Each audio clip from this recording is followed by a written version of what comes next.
Hey, how you doing? It's Clayton here from howtodrawcomics.net and welcome to today's video. I'm here in the house with the one and only Shelby Robertson, the creator of 94 Reality's War, which we got a link to in the description below if you want to check it out. And when you see Shelby's art, you're probably going to want to do that. I know I'm a big fan just because it's got that incredible 90s aesthetic, and it's so amazing that there's someone out there like you, Shelby, that's actually bringing it back, breathing life into it again, because I've been missing it. I gotta tell you, I've been really missing it. Yeah, I never let it go. It's I'm a one trick pony. I just do my style, and that's it's kind of Dude, it. I'm sure it was the same for you, but that stuff, it pulled me into wanting to learn how to draw comics in the first place because it was so impactful. And just the level of action within the lines, within the poses of the characters, within the shape of their anatomy, it was all pushed to the limit.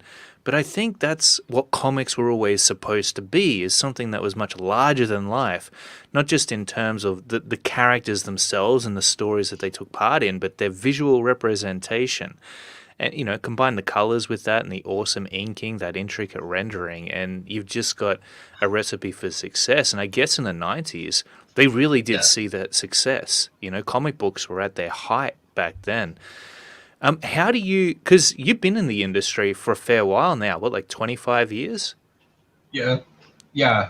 A bit longer than that. A Yeah, bit we longer than just that? yeah 3 years ago we had our 25th anniversary for Yeah. Extreme Studios, and that was interesting. Everyone was old. Yeah, Art to Wow. Bear, Frege was there too, but Art to Bear was there, and that was hmm it was interesting. Dude, that's really, really cool. I'm going Yeah, to say a quick hello to the chat because I really want to thank you guys for being here today. And getting some hot tips from Shelby, because I don't know if you're as excited as I am, but I think this is going to be really awesome. Look, speaking of Dan Frager, here he is. He's donated $1.99 to us. Thanks so much, man. I really appreciate your support. I'm gonna contribute that to the StreamYard bill this month, I think. He says, for fighting the foos. Thanks, man. yeah. Really appreciate that. We've got Remy Dantes.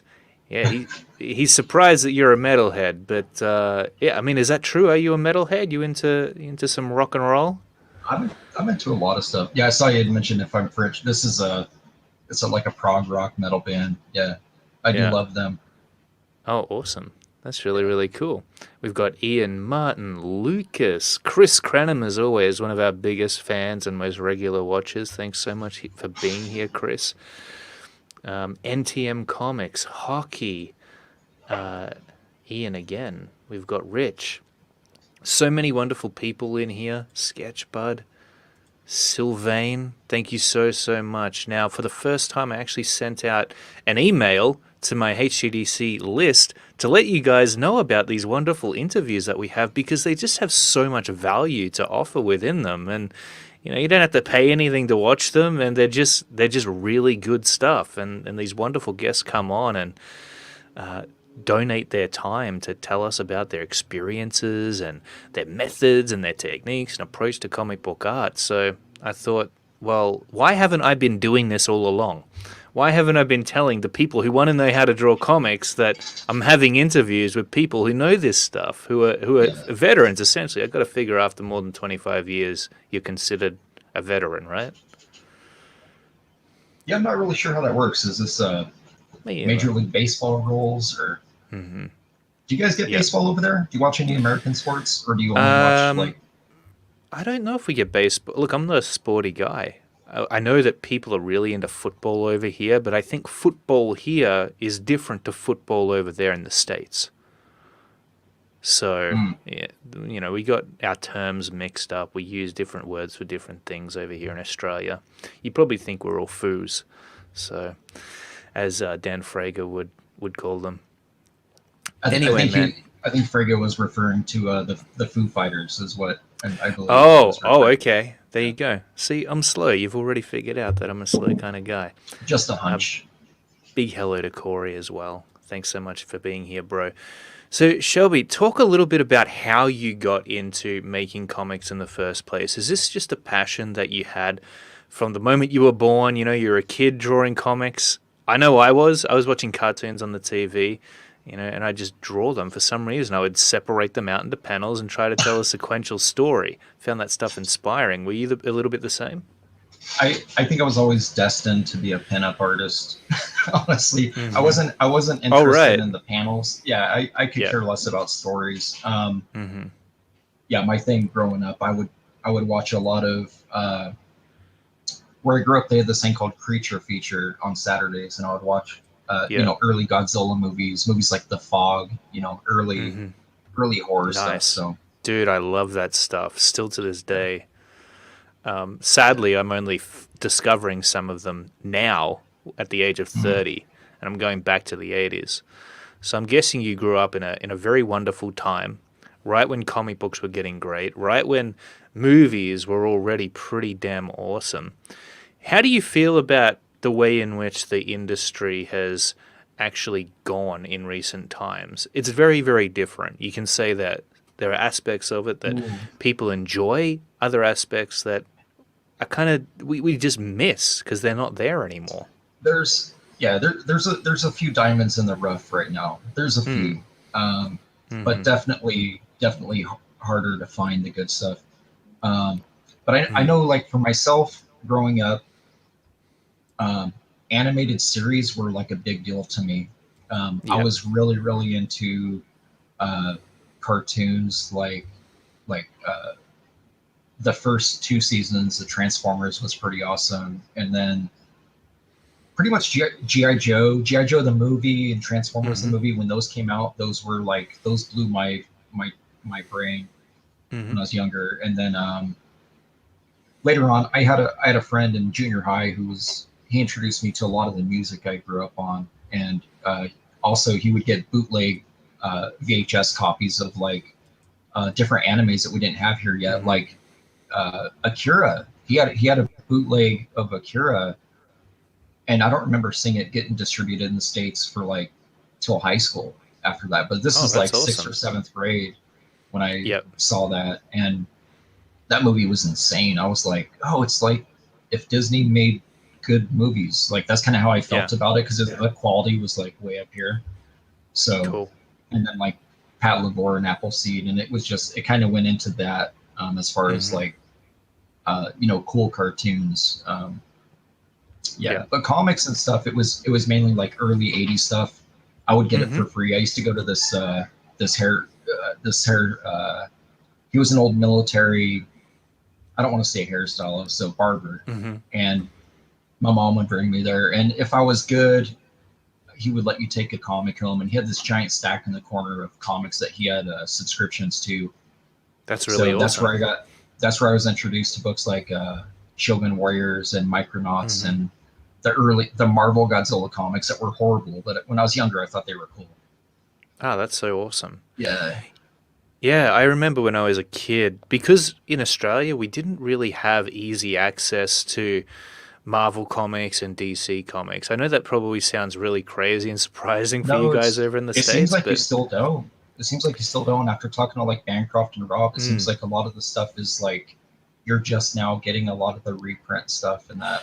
totally. Well, you know, I guess it's just because unless you're in a large city and you're Mhm. located there, which is where all the comic book stores are, the kind of like specialty stores here, you could say.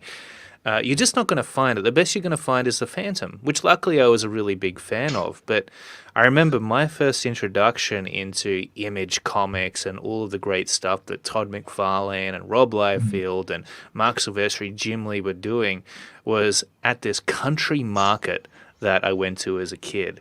And there was this old lady there who, for some reason or another, maybe she was selling off her son's comic books or something, but she had a gigantic pile of them, you know, comic books like Youngblood Mhm. and Brigade and stuff. And so I picked them up because they were only like $1 each. And I remember reading them over Yeah. and over again. And I was just like, this is so awesome. It was like magic on the page. I think as a kid, you can't even fathom what it would be like to be able to create something like that, and you really do just think it's this otherworldly magic that brought together these comic books. Mhm. And so yeah, that's when a fire was lit within me, and I knew that, damn, I got There, to create comic books one day. Like, this there's stuff's definitely a amazing. future in this. Yeah. For sure. And I think as well, back then there wasn't necessarily a future in it. That's the thing, is that it was more of a passion. You know, you'd tell your parents that you wanted to be a comic book artist, and they would pat you on the head and say, "Hey, you know what, buddy? That's all good and well, but maybe just keep it as a hobby and get a job as a mechanic, Oh, or, as a realistic apprenticeship of some kind yeah, that'll actually make you some money." Did you yeah. get the same talk from your parents, or did they support you from the get-go? Well, uh, sister and I were raised by our dad. I had a single Cool. dad, and he was a career. He owned an auto shop for like 35 years, but he was a career musician as well. And Mm-hmm. he just had the idea that comics is something you do on the side. It's something Mm-hmm. for fun, and Yeah. that, like, because he had played, like, my dad had played live with. He was like one of the live guitars. He played steel guitar and guitar for like Dolly Parton, and Mm-hmm. I'd been backstage a lot of these shows. He played with the Beach Boys once at a California State Fair. Um, but he was like a studio guy, so he would get paid session fees, and then Mm-hmm. that was pretty much it. Sort of like freelancing in comics. Like, if you're a freelancer, you're not going to make anything at it, right? You're just going to kind of Mm. get, the job here and there. Well, yeah, absolutely. Not Especially at enough to first. sustain, not enough to Mm. sustain a lifestyle. So he kind of had that idea that, yeah, you need to focus on something, and then that's something Mm. you do to subsidize, or something you invest in yourself in, but not, So I was Totally. fortunate enough. I was fortunate enough to get in with Image when I did. Oh, and Um, when did you get in with Image? How old were you? six, 16, 16. I think I was 16. turning seven. I was turning 17. Yeah, actually, with Frege, he had a phone number in one of his books and I recognized the area code, and I called it because I have an older sister that was part of like the California beauty pageant, the pageantry Mm-hmm. and stuff. So I recognized Okay. the area code as Southern California, and I was like, oh, and it said free beer. I still remember it said free beer. Right. So Right. I called it, and it was Dan's answering machine, and I just left this Cool. really long message, I think, and he called me right back, and he's like, yeah, I remember Shelby. You were the only guy I met who had the name Shelby. I was like, oh, okay. And he Right. asked me about samples. I had met him a few years before, and he had when I was like 14 or 13, I was showing him samples, and Mm-hmm. he was very kind, looking at my work, and he's like, yeah, I remember Mm. he had the Black Flag. He had the Black Flag ash can with him, and I grabbed one of those off of him at that show. It was Mm-hmm. a WonderCon in Oakland, California. And anyways, he remembered me, and he had asked me if I he had said something like, if I did a pinup, he'd run it as like fan art or something. And I'm like, cool. So I did it, knocked it out, and Mm-hmm. FedEx overnighted it to him. And then like the next day he called and said Rob really liked it, and he wanted to know if I was interested in Wow. working there and when I could move down. It was fast. It happened like very, very fast. That's So so cool, man. So he must have yeah. seen that you had something special, that you had some talent there, some potential. Yeah, he was growing. There was quite a few bullpen artists there who were doing a lot of art assists, and there was a lot of I think Rob had a broad vision, and Matt Mm. Hawkins too. I'm not really sure who was running the show there, honestly. Mm-hmm. We had a lot of hands in the cookie jar. So, and Yeah, Maximum right. Press was new because Dan was publishing his own Black Flag, and they had War Child was brand new. Evangeline was like being worked on. Mm-hmm. Um, yeah, so I Yeah. think he was just growing. He was growing the brand, and the books were Yep. selling well. So you just expand until the bubble pops. I mean, really, that's kind of the idea of any business. So Well, yeah, and it did pop eventually, but yeah, yeah. so yeah, Dan Frager is really such a nice guy. For some reason, see a dude like that who's that talented and at such a high level, you'd think he'd just be less friendly and more assholish because of it, But he's the complete opposite. He treats everybody in such a nice way. I think that's a very admirable quality about Dan. I think it's the way that you're brought up a little bit because I know with Mm. Frege and I have very similar, oddly similar parallels Mm-hmm. to like That's growing really up cool. in family. Um, I do know that both of us grew up as when you're a fan of this stuff, Mm-hmm. it's like I'm a fan first, I'm a creator second. If it's that order, then you're not gonna be in like a dick to everybody. Like we all have stories. We all have stories of someone you met and you wish you never did because it they dropped Mm-hmm. on the totem pole of where you see them as a creator. So Yeah, absolutely. That's very, very yeah. true. Um, and you know what, by the way, guys, I'm not sure how long you can stay with us today, Shelby, but we will try to get into some drawing and actually see Shelby in action. How does that sound to you? Yeah, I'll draw. Does that I'll draw sound some. good? I got a paper set up. Got my I Sweet. made sure my camera's set up, so That's really it's good. awesome. Yeah, you got a complete setup there. So you're in your studio all day, every day. After 25 years or more of drawing comic books, has the interest waned at all? Has doing the same thing over? Did you ever like just take a hiatus and try something completely different? I did. I did. I Right. left Oh, there you comics. go. Yeah, I left comics for 3 years. Oh, what'd you do? Yeah, I went into video games. There was a local Ah, yep. independent publisher when I lived up north of about 2 hours north of me. There was Mm-hmm. an independent publisher that had seen my work and they inquired about me. I just thought it was a freelance thing for character design, but they were like, Mm-hmm. "No, this is a salary position, and we want you full time." Um, yeah, and so, anyways, I went to work there and I learned a lot of stuff with the video game industry. That's So really awesome. when I first was hired there, I was doing character designs for like uh, different types of zombies for some of their IPs, and then I was doing Dude, that's fun. which they're kind of boring because it's like when you're drawing the front view, back view, different shots of the head. It becomes very redundant when you're on your like Mm-hmm. 50th zombie in 30 days. It just gets redundant. It's like, dude, I don't Yeah. even want to look at zombies right now. And Mm-hmm. then after that, they rolled me into doing pixel art, which is Okay. bizarre.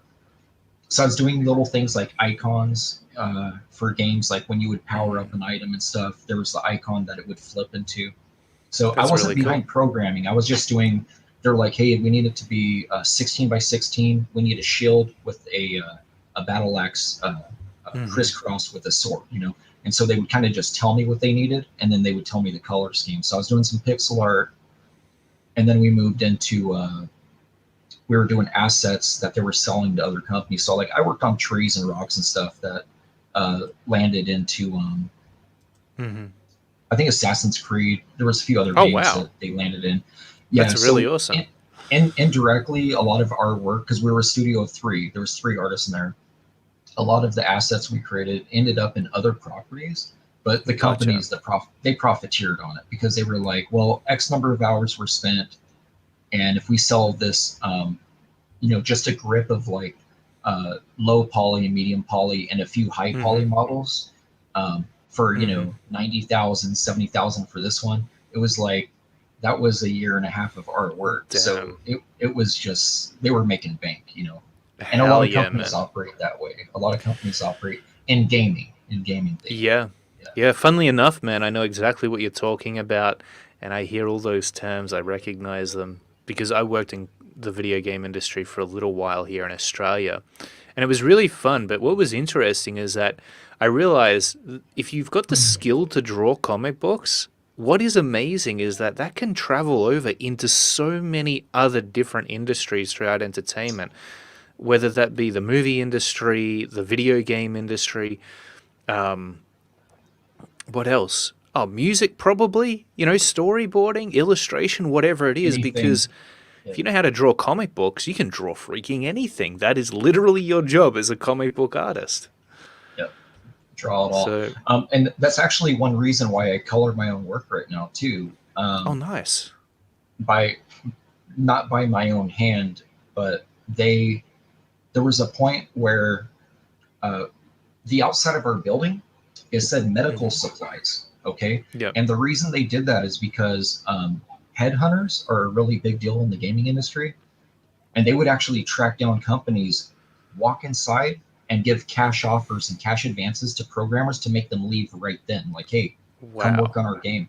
Yeah. And so we had lost a few programmers that way from prior to me working there. That's And hardcore. I'd heard stories. It's crazy. Yep. And so they were afraid of that happening. Well, that had occurred with one of our portrait painters, this guy Pio. He went to work for Blizzard. Blizzard got him. Mm. They offered him like Right. 30,000 more a year, right? So he went, That's and they're amazing. like, Shelby, I used to do all this under drawings, right? Mm. And so that was a little confusing. Like, how did this guy get hired there, basically painting over my work? Because Hmm. that was one of the things, is that his under drawing was really bad. Right. So I don't really Yeah. know how he's going to swing it there. But How anyways, did they're he like, do? yeah, so, oh, I have no idea. I have no idea. I Yeah. got him on DeviantArt. He's Ah, busy. cool. He's still working on stuff. Ah, awesome.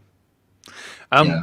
Speaking of which, man, I mean, you kind of were in a situation where the role was reversed with Rob Liefeld for a little while. How long were you working with Rob for? Because, man, I'm a big Off and fan on. of those comic books from back in the day, so we can talk about your experience with Rob actually, because I think it's a very interesting one. But yeah, so Yeah. So uh, I would say it's very similar to like Frega's hmm, kind of work experience, where right, Frigga precedes me by a few years, I think. yeah, He was kind of on the coattails of the studio for a bit mm, before working there, and I don't know if he probably has videos discussing that, but with myself, it was like they would run out of busy work and stuff in the studio, and then you would find hmm, yourself doing what's called like ghost penciling or like yeah, finishes, cool, and then you'd be lucky if you get accredited in the books. So there's a lot of that occurred in all the studios. right, Um, I had heard lots of stories like Wildstorm with the Weisenfelds. Aaron Weisenfeld, like backgrounds yep, on Jim Lee stuff, and then they don't even get a name credit in the printed material. hmm, So that's oh that. wow. That used to be kind of a common thing. Do you get paid a Um, decent amount for doing that?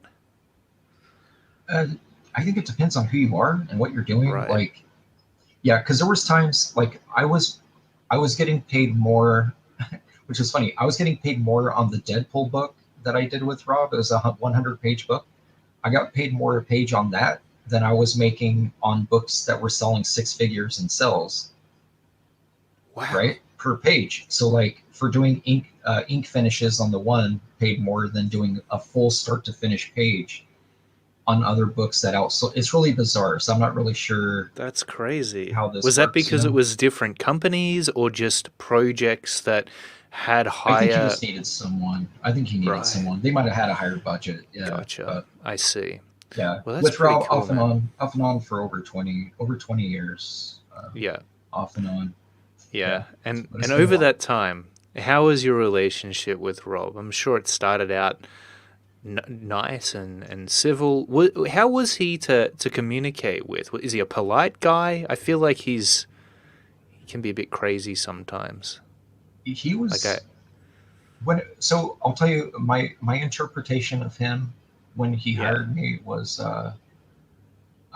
very he was very outspoken and like controlling, Yep, right? gotcha. Like as far as like what I had experienced in like Mhm. workplace environments, Yep. um, Okay.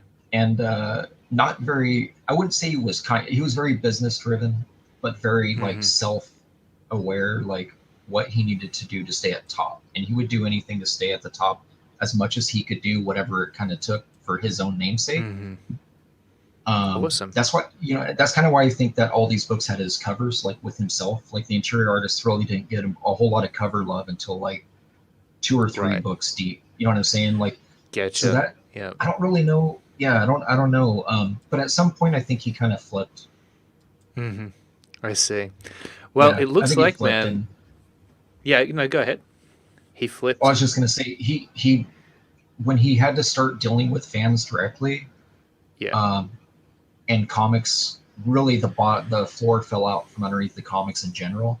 I think that he became like a nicer human and he got older. You know what I'm saying? Like he just kind of changed. Yeah, for Because sure, man. usually, Yeah, go like ahead. dudes get mean. Like when they get old, they usually get mean because they're just Yeah, mad right. and they're like, their privates aren't working anymore, or whatever the Yeah, deal is. They're just getting angry for yeah, just frustration. And I don't yeah, really yeah, see that with him. He's always had a level of excitement and stuff. Um, yeah. I but think there's a definitely, certain there's a certain amount of you do get less intense the older you get. You probably notice that within yourself, and it's scary in some ways because that intensity makes you pretty driven as a young dude. Especially in your 20s, but you get into your 30s, you're a little bit more chilled out, confident, secure, mhm, careless. But then I'm hoping that when I'm in my 60s, I'm still motivated to draw a comic book. I've still got yeah, that drive there to do yeah. it. Um, I actually enjoy working on comics more today, though. I guess I Okay, gave you a what? long short answer. I enjoy working Yeah. on comics more today than I did when it was a very secure as a teen. You know what I'm saying? Like I enjoy Right. it more today because I can already. I think it's hindsight's golden. You kind of see what worked, what didn't, and so Mm-hmm. going into your future on the next pages you're working on and the next book you're planning out, like that's a horrible idea. I would have totally did that 10 years ago, but right now Mm-hmm. I know it won't work. I'm not touching that, right? So Okay, it's that's it's awesome. it's a little more at ease with decision making, at least, and it makes less stress while you're working. That, that's Yeah. wonderful. Well, Shelby, it looks like the people want what the people want, and they want to see you draw right now. So, what do you say we get stuck into some of that? I guess. What are you working on today? Have you got something in particular that you want to whip up and show us the process for? um I don't know what to draw. Like now I'm getting artist block now. Yeah, I you're was getting I was cold working on feet. some pages. Yeah, I'm doing a short story for Rob Arnold, actually, Replicator Rob, but I don't want to Oh, show that nice. stuff on the camera. So Yeah, I gotcha. That's all good. Well, it's I for his think you next meant campaign. I think you mentioned something about a rageality pinup, or we can just take a look at the different techniques and stuff individually that you like to use. So, for example, posing a character, how do you do that with a level of action that's compelling and interesting to observe? Or, constructing the human body, what kind of proportions do you use? That kind of stuff. Oh, geez. What I'm do a you guys comic want to nerd, so know about? it's not going to M- be. Me I'm not the personally, best with anatomical correctness, man. Yeah. Well, maybe just draw. Let's draw a complete pin-up of whatever character you like, just from start to finish, and we can show people the process. I'm not sure how long that would take you, but Okay. it doesn't have to be perfect. I can sketch. Yeah, I sketch some out. Yeah. Do Maybe I'll do something one for fun, man. myself. Something that you're going to enjoy. Well, I'll draw Rachelity. I'm gonna do my own character because I Hell do need a yeah. little bit of. I need some content for my sketchbook. On my campaign, Hmm. my campaign's in demand right now, but I hit 25.5 on it, which unlocked Mm-hmm. everybody and everyone who backed the campaign gets a Rachelity sketchbook as well. I have a ton of That's unlockable cool. items in there, so yeah. That's really, really awesome, man. Yeah, let's do that. I think that sounds really cool, and it means that you guys will Where be am a I little at? bit more familiar with 94 and Ragelity's War, which is a great comic book. I actually backed it on the last campaign that you had. I backed it this time around, and it's a lot of Oh, fun. nice. So, yeah, let's do it, man. What's it like It's, working on a comic book, like your own book? It must feel pretty damn good this to be able to is spend your days doing this. Yeah, some days. Hmm. I don't know how you guys work. I work kind of a Marvel method, um, Yeah, same here. which is Same here. yeah. I'm always updating and changing, and then when you see a little bit of uh, I don't want to say weakness in the foundation, but when there's room for improvement, I'll usually add more pages and all that and everything. Hmm. So Yeah, hell yeah. yeah, man. Uh, what's chat? All What's right. chat saying? What's chat saying? Let's see. Corey, my brother, wants you to draw our comic book, but don't worry about that. Draw your own. And then, yes, I yes. can try it. I can try it, Coz. Do you want to bring one up? I'll try one. I can Yeah, try them. sure. Yeah. Sure. I can bring up some codes. Well, let's see what I've got here. I mean, this would be very interesting to see, actually. Maybe I'll do like a hedge. I don't know. Like I sometimes when you draw new characters, it's like, oh wait, Hmm. does this go there? You know what? Do Reality's War because I mean you know what that character looks like, and it's gonna help you be productive on your project too. I think that'd be awesome, man. Let's show people who Reality's War is in the first place. Okay. Uh, what kind of? I don't even know what kind of shot. What kind of shot? Do you think? So we're getting an inside look Actually, into your mind, your thoughts right now when you enter a new piece of work. Like, what the hell do I do here? How do I approach this? yeah, on the Yeah. spot for stream. Hmm. Totally. I'm just gonna ink with liners. I do when I do inks and stuff. I use Pro Quills. I use Hunt 102s and all that. Um, I know you guys are Hmm. working digitally on everything. Yeah. I'm not efficient enough to. I can color digitally, but I can't really do. Yeah. Here, I'll try. I'll try a Kozer. I'll try a Kozer. All right, man. No worries. I'll Well, you try. know what? You know what? Do you know what Koza looks like? I pulled one up on my phone, Oh, so sweet. Perfect. we'll There you go. see. You've got it right Yeah, there. we'll see. It might end up looking like that headshot that I've seen in that in Yeah, yeah, for sure. That sounds good. the. Man, Corey is gonna love you. By the way, this is awesome. So what's the first step you take? I can see that you're working really, Well, really lightly here and pretty usually, loose. yeah. Usually, I will. Oh man, I don't know. Here, I'll just do kind of a. I'll do a classic extreme pose. Hell yeah, I'll do a man. Let's semi do it. torso. Yeah, I'll do a semi torso shot. Um, I kind of just something like this is just a sketch, but usually on a page, I'll try to work. Um, like the Z method, you work from here to here to here to here. Um, Oh, really, no, when I working don't on know a the Z comic, method. so when working on a comic book page, the way I was taught is you want to get. Uh, I mean, for English, you read left to right, so you want to get from this corner to this corner Mm-hmm. the easiest possible route. So usually panels go here, here, here, here, Yep. here. And a lot of times you'll have stuff that is counterintuitive, like it's leaning this direction or this way. And Mm-hmm. one way to counter that is with the shadows. Like you can Awesome. bring shadows to lead the eye. You're really just trying to lead the eye from here to here to the next page and the same thing, right? Nice. Um, yeah, Yeah, and I that's don't know great. if there's really I don't know if there's like So, a secret to that, you know. so you do the same thing for a pin-up or a cover, do you? You keep the same thing in I mind? I try to create a directional flow in it, Mm-hmm. um, but uh, sometimes I've had some people point out to me that I unintentionally will sometimes end up with uh, a design element that kind of resembles like the golden rule. The one where Uh, yep, it's like the yep. rule of what is it, eighteenths, where you split it in Mm-hmm. half and it kind of goes around and ends up into this the focal point for your. Mm-hmm.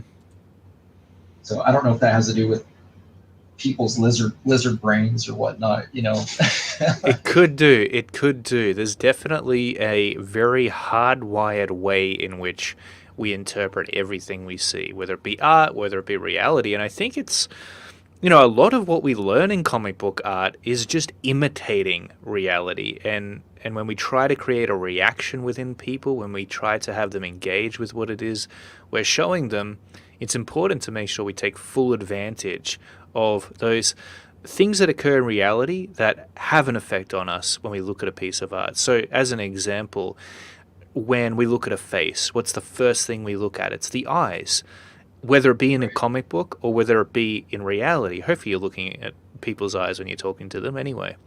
Why? Because where the eyes express a lot of emotion, they tell other people what we're thinking, how we're feeling, and we need to know that instinctively to figure out whether or not the person we're talking to is a friend or a foe. And so we've just habitually been hardwired to communicate with people in that way. So when we see a drawn face, we start to engage with it in a similar manner. So that's why it's important to make sure that the faces of your characters are extremely well drawn. If you've drawn a perfect body, but the head's all messed up and ill proportioned, then people are going to notice that immediately. Like, no questions asked. It's going to ruin everything else. You might have an amazing background, great looking figure. The head's messed up, though. Everything is messed up. Your work is kind of, you could say that your work is almost as good as your worst aspect of it, but I wouldn't actually go that far. I would say that there's an important hierarchy of things that you need to get right, and if you get those few things right, then you can kind of, I would say, not half-assed, but you don't have to be as concerned about the rest of it. Nobody's going to notice if a tree in the background isn't drawn perfectly. Right. So this is coming together really, really fast, Shelby. How long does this drafting phase take you? So in all honesty, I generally don't ink my work. I usually go pencil straight to color. But because of the camera, I'm going to ink it because it's kind of harder to see. So, oh, wow. Yeah, so usually... Yeah, go ahead. Usually penciling stuff it's not that crazy. Something I figured out a few years ago was that if you can establish a contour of the figure, the piece will appear believable, even if your rendering is like totally wonky. Like, you'll still be able to sell the piece, right? Okay. Because usually what happens is, like, I figured out what a lot of people don't like about someone like, say, Todd McFarlane, is because his contours are very claymation-y sometimes, where it looks like there's no bone structure underneath of it. Yeah. And so right.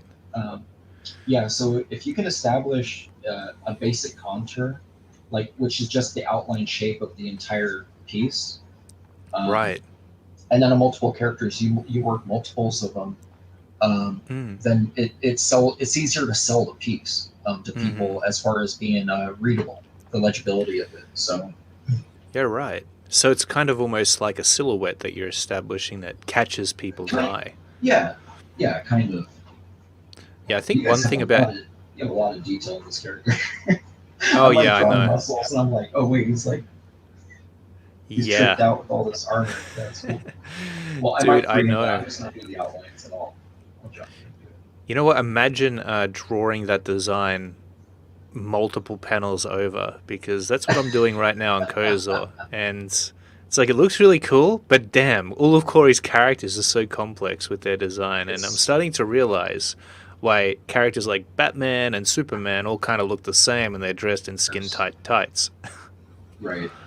It can be very daunting to have a character that is it's just too much flash, especially when drawn comics. Sometimes it's almost worth just simplifying a piece. Yeah. Absolutely. That's really, really cool, man. And the other thing I notice about the outlines you're laying down right now is that they're describing the anatomy of the character with a very vivid shape, and I think that sometimes we can fall into the trap, especially when we're just starting out as comic book artists, where we use a lot of curved lines, a lot of very soft-looking lines, which isn't necessarily a bad thing when you're drawing female characters. But when you're drawing male characters, I think it's important to almost keep those muscles looking chiseled. You want those nice, sharp, energetic shapes that describe the triceps and the biceps and the pecs and whatnot, because that's what's going to give your artwork life. It's what's going to give it that extra punch when people ultimately see that final presentation. because that carries through. And that's why you want to almost exaggerate that at this phase, because when you start to clean it up and ink it and refine those outlines, well, there's that risk. There's always that risk that the artwork is going to flatten out, because loose lines inherently have more energy within them. When you start to define them more and more, then unless you do that in a way which is very carefully calculated, you're going to end up with a flat looking drawing, essentially, that's well drawn but still falls flat on its face. And I think that Yes. probably a lot of the energy within your artwork comes from the speed at which you execute it, Shelby. Um, Would that be correct? yeah, faster is not always better. Right. Yeah, it's not always better. I know it can be an issue. It can be an issue Yeah. sometimes. Oh, okay. What do you mean by that? Oh, just rush work sometimes can, it can be easily spotted by you would know, the artistic eye. You can see if someone, comparatively to the older works, have rushed something or not. Yeah, for sure. I think it's quite interesting because I've been discovering new things, Shelby, very recently within my own approach. And typically I had liked to take my time with every single panel and really Right. dedicate myself to making it perfect and a masterpiece in and of itself, right? But I realize, okay, I'm being a bit self-indulgent here. Maybe I can speed things along. I've paid my dues. Not every single panel needs to be this hard. It doesn't need to cause this much suffering. Maybe I can speed things along here, and so I started doing that. And you know what I found is that my artwork actually improved. It became more energetic. So maybe there's that sweet spot where you can go really slow and take your time, but your artwork's really not going to get any better if you speed it up a little bit. But you can rush it, and you don't want to rush it, because that's going to Right. lead to a result which is less than desirable. Yeah, that it does exist. It does exist. There's a lot of artists who they would take forever, like notoriously forever, to finish a page, and Yeah, then you would see them doing a convention sketch that's like 10 times better than their finished work on a book, right? yeah, And that's something they gotcha. whipped out in 30. Like, yes, it absolutely exists. Yeah, Yeah, it exists. It's just sometimes people. I mean, it's like sports. Sometimes people choke. You know, they yeah, they mentally choke out, and so they forget how to tie their shoes. yeah, for sure. That's very, very true. And I think that one of the things that stopped me from mentally choking out is actually having a little bit of momentum behind me when I work, just because I think it brings me into the moment a little bit more. And that's something I want to ask you about, actually. When you're sitting down in your drawing, how much are you analyzing? How much are you thinking about what it is you're doing, as opposed to just being on autopilot and being in the zone where time is just slipping away, and just really enjoying that process? Um, I I think what happens with me, um, just from it's like typing. I've been drawing for so long that I just kind of like go into this meditative state almost. Um, Awesome. there's been times where I'm in here working and my wife will be saying my name and I didn't even hear her. And she's like Yeah, at my door, and I'm totally. just because I'm so just zoned out. Um, Awesome, man. And I guess that's when you do some of your best work, right? eh, yeah, those are the times when you kind of come out of it and you kind of take a look at it and it doesn't feel like something you did. You know what I'm saying? I don't know Yeah. if you have that experience ever where you're just like, oh wow, it seemed very unplanned. Yeah. That can be. Do you find that intimidating at all? That, when you do this epic piece of work and you weren't paying attention to how you did it, and you know that you've got to do it the next time, maybe even It's exceed the quality of that trying work? yeah, trying to figure out what you just did. Yeah, it Yeah. happens. It does happen. Yeah. That's freaky. That gets me thinking about, like, oh man, maybe there really is some kind of weird muse working through me, because I have no idea how the hell I pulled that off. Have you ever? just to kind of derail this a little bit, Yeah. have you ever seen the interviews with like try to think of a good example. There's interviews with musicians like Paul McCartney Hmm. where they said that they woke up and had already written the entire song, so they're playing it, and Yeah, they had right. like assumed that they already recorded it or that they maybe ripped it off or heard it somewhere else, and everyone around them was like, "No, like we've never heard this before." Um, Wow. there was one of the songs on Sergeant Pepper's Lonely Heart Club Band that's it's a very strange story. I found a thing on YouTube talking about it. They were talking Mm. about him and like Eric Clapton, same thing where he was playing this song and everyone's like, "Oh, that's really cool. What's that?" And he goes, "I don't know. I think I heard it on the radio." And everyone was like, "That song doesn't exist." So it's almost Wow. like this weird thing where it was already in their head and Mm. they didn't go through the writing process. They just knew the song and had assumed that it existed. So I think there Yeah, is something man. to that. That's really, really interesting. I love that notion because I'm a very curious dude. I like the sense I like to imagine that there's a little bit of mystery out there in the world and to us as human beings, especially when it comes to creativity, because it's one of those things that you just can't quite put your finger on. Like you can learn the techniques and you can get better because it is a technical skill. You can technically get better at drawing, but as far as that creativity and actually being in the moment where you are just in a state of pure expression, I think that that's a little bit more difficult to teach and to learn. You've either got it or you don't. And probably the people who get really good at drawing comics are just super passionate and already have that. I think that talent is really the motivation to just get better at that which you're most passionate about. But Yeah, some of it is, but there are instances where I've seen some artists work who are very popular artists, mhm, and if you saw their earlier work, it's really bad. It's like really bad right. work. So it's like I do agree that like some of it might be the natural talent, the motor Mhm, skill activity, that you need, yeah, and then the other is just persistence and for figuring things sure. out. Yeah. Yeah. Well, there Art, is that Art Adams argument. is a great example. If you've Oh ever yeah, seen nice. very early Art Adams, I'm not talking about published work. Look up Art Adams from 1982, 83, 84. Okay. It's night and day. It's night and day compared to what he was doing from 85 on. Yeah, very very different. Mm. Well, there is that notion that you'll work harder if you're not naturally gifted, if you're not naturally talented. And the person who is naturally talented, especially as a young kid, is going to try less hard because they're already getting that approval. Whereas the person who isn't necessarily as gifted just from the get go, they've got to work harder for that approval. And so they're going to really put in the time to study and get that mileage behind them.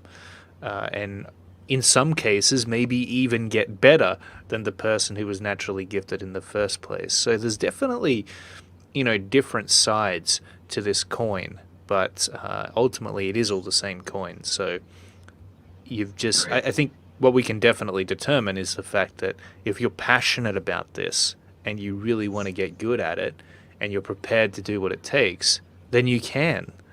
I mean, I've found that to be such an amazing thing about anything that you want to master. But as human beings, we've got this ability to be able to even do that. I mean, it's incredible that you can go out there, see or an amazing piece of artwork or hear an amazing piece of music and be able to do it yourself. Right. It's it's almost like we have this instinct to want to recreate that which we love and experience ourselves. I remember, see, I loved making video games back when I was working in the video game industry, and I love comic books, but I gotta say I don't read them as often as you would probably think, and I don't play any video games at all as much as I loved creating them. So Right. I would spend maybe an hour playing a video game, and then I would get out of the video game and start working on my own video game level in, some mod that I was creating for Counter-Strike or whatever, right? Yeah. Yeah. We kind of had that happen with us too at the gaming company. So Mm-hmm. our games were being published on Steam. Like Oh, cool. majority of the games we published were on Steam for a short time, and they were Mm-hmm. the your typical pay to play, pay to upgrade, all that. And Yeah, yeah, like I had like full ride, I had full ride account, membership in that, and I never that's used really it. I cool. was just like I was too busy with the art side, where I didn't want Yeah, to go and look. I didn't care if there was bugs. I think totally, man. it's like someone else will find it. For sure. Yeah, it's funny how we can just become so obsessed with what we're passionate about. Like, I'm sure that you spend a majority of your day just working on this comic book stuff, Shelby. And probably it's the most. Is it the one of the? It's the most interesting thing to you. Is it? Would you? Would there be Which one? anything else you'd rather be doing than comic Um, books? not no, not right now, not really. Um, I get quite a bit of time, Yeah, with the family and all that's that, pretty so I'm cool. not really. Yeah, there's not a whole lot of things. I used to play baseball a lot, so I do miss Okay, batting cages and stuff like that. But uh, right on.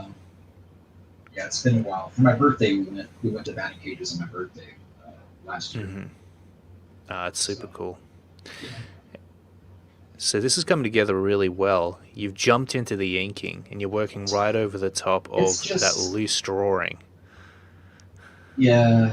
it's just sometimes it's easier just to get it done on the pass. And I know like you're on a time, you're on a time limit too. So I'm just like, Oh no, that's all good. Yeah, we can take as long as you need to get this done, or as long as you want to stay. But yeah, this is awesome, man, and it's amazing to see that you're dropping in those shadows. Did you have any idea where they were going to go before you started inking, or are you just doing this no, on the fly? this is just on the fly. This is honestly, this is kind of it's sort of just a generic take that I Yeah, would do on a character generally, because I'm not really familiar with the. absolutely. I've seen all the black and white stuff. I haven't seen all the. Mm-hmm. Yeah, because you have other design elements that I'm missing here. Yeah, like the teeth. So, is the headgear based on like a creature that he killed?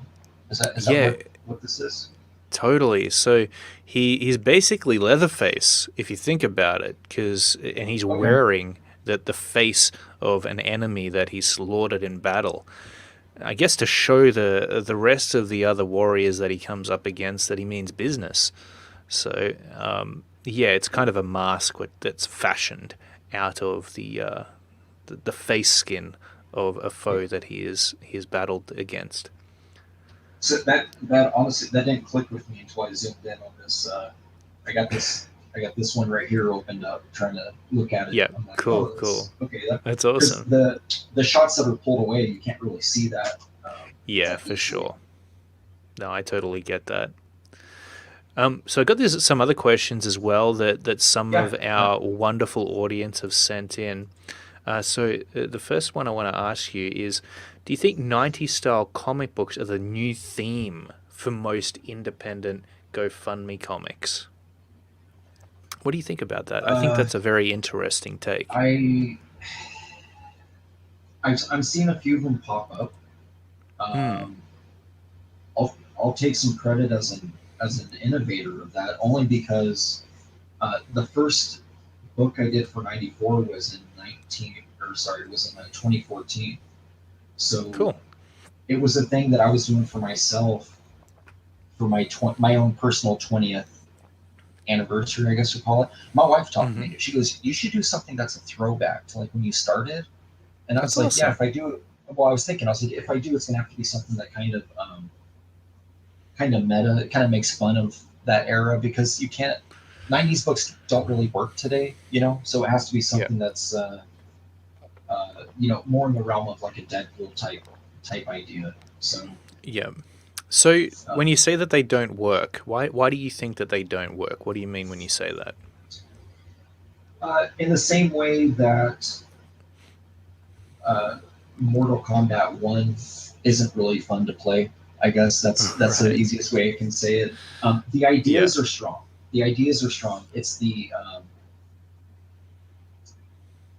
the application of the actual game, the mechanics wouldn't work today, right? Because people, I gotcha.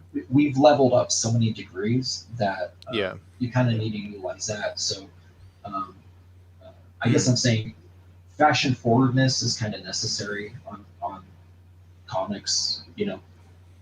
I see what you're Um, saying. So, were you at all worried in understanding that ultimately Rage Reality's War might not be as popular in comparison to some of the other modern styles that were out at the time? um, I this is like my Fannie Mae book, just meaning that it's my anything goes. It's whatever I'm deciding I'm wanting to do. So you're almost doing it for So yourself I more than literally am anybody doing this else. for myself. Yeah, I'm just glad That's that so everyone cool. else digs it. Yeah, so That's great. So Jasper wants to know, what food bowl did you eat today, Shelby? oh, Um, I didn't yet. I had ah, Starbucks and an Angry Orchard and some chips. That's oh, what I had. that sounds delicious. Yeah. Man, this is looking amazing. I feel so honored that you're taking the time to draw a character from Kozor. So which character is this? Which Well, character is this this is from? this is one of the main characters in the first issue, Chief Baron. And even though Kozor exists in the world as kind of like this godlike deity figure, this celestial Mhm. being almost, he's not really present within the story. He's the MacGuffin almost, like the ring in Lord of the Rings. Okay. And really, the story is focused on the world of Kozor and the characters within it. And this is one of the main key players, Chief Baron, who is leading his clan of savage swordsmen into this mysterious swamp named Nimla in search for the faceless people, which are essentially super soldiers that they plan on using for this giant war that's waging between mankind and demon.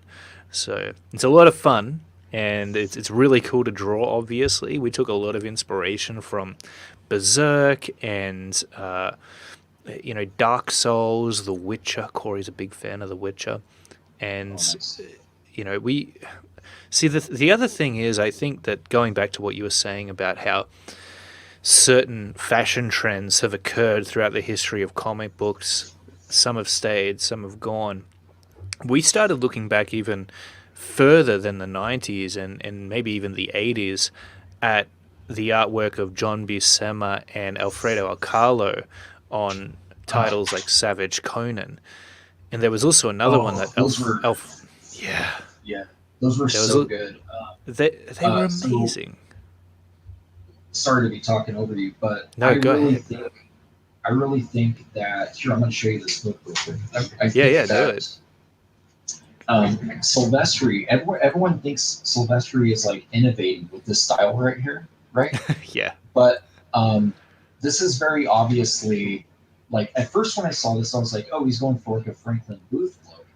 yeah, And then I had come across those Ramita with the Alcala ink books. I was like, that's what it is.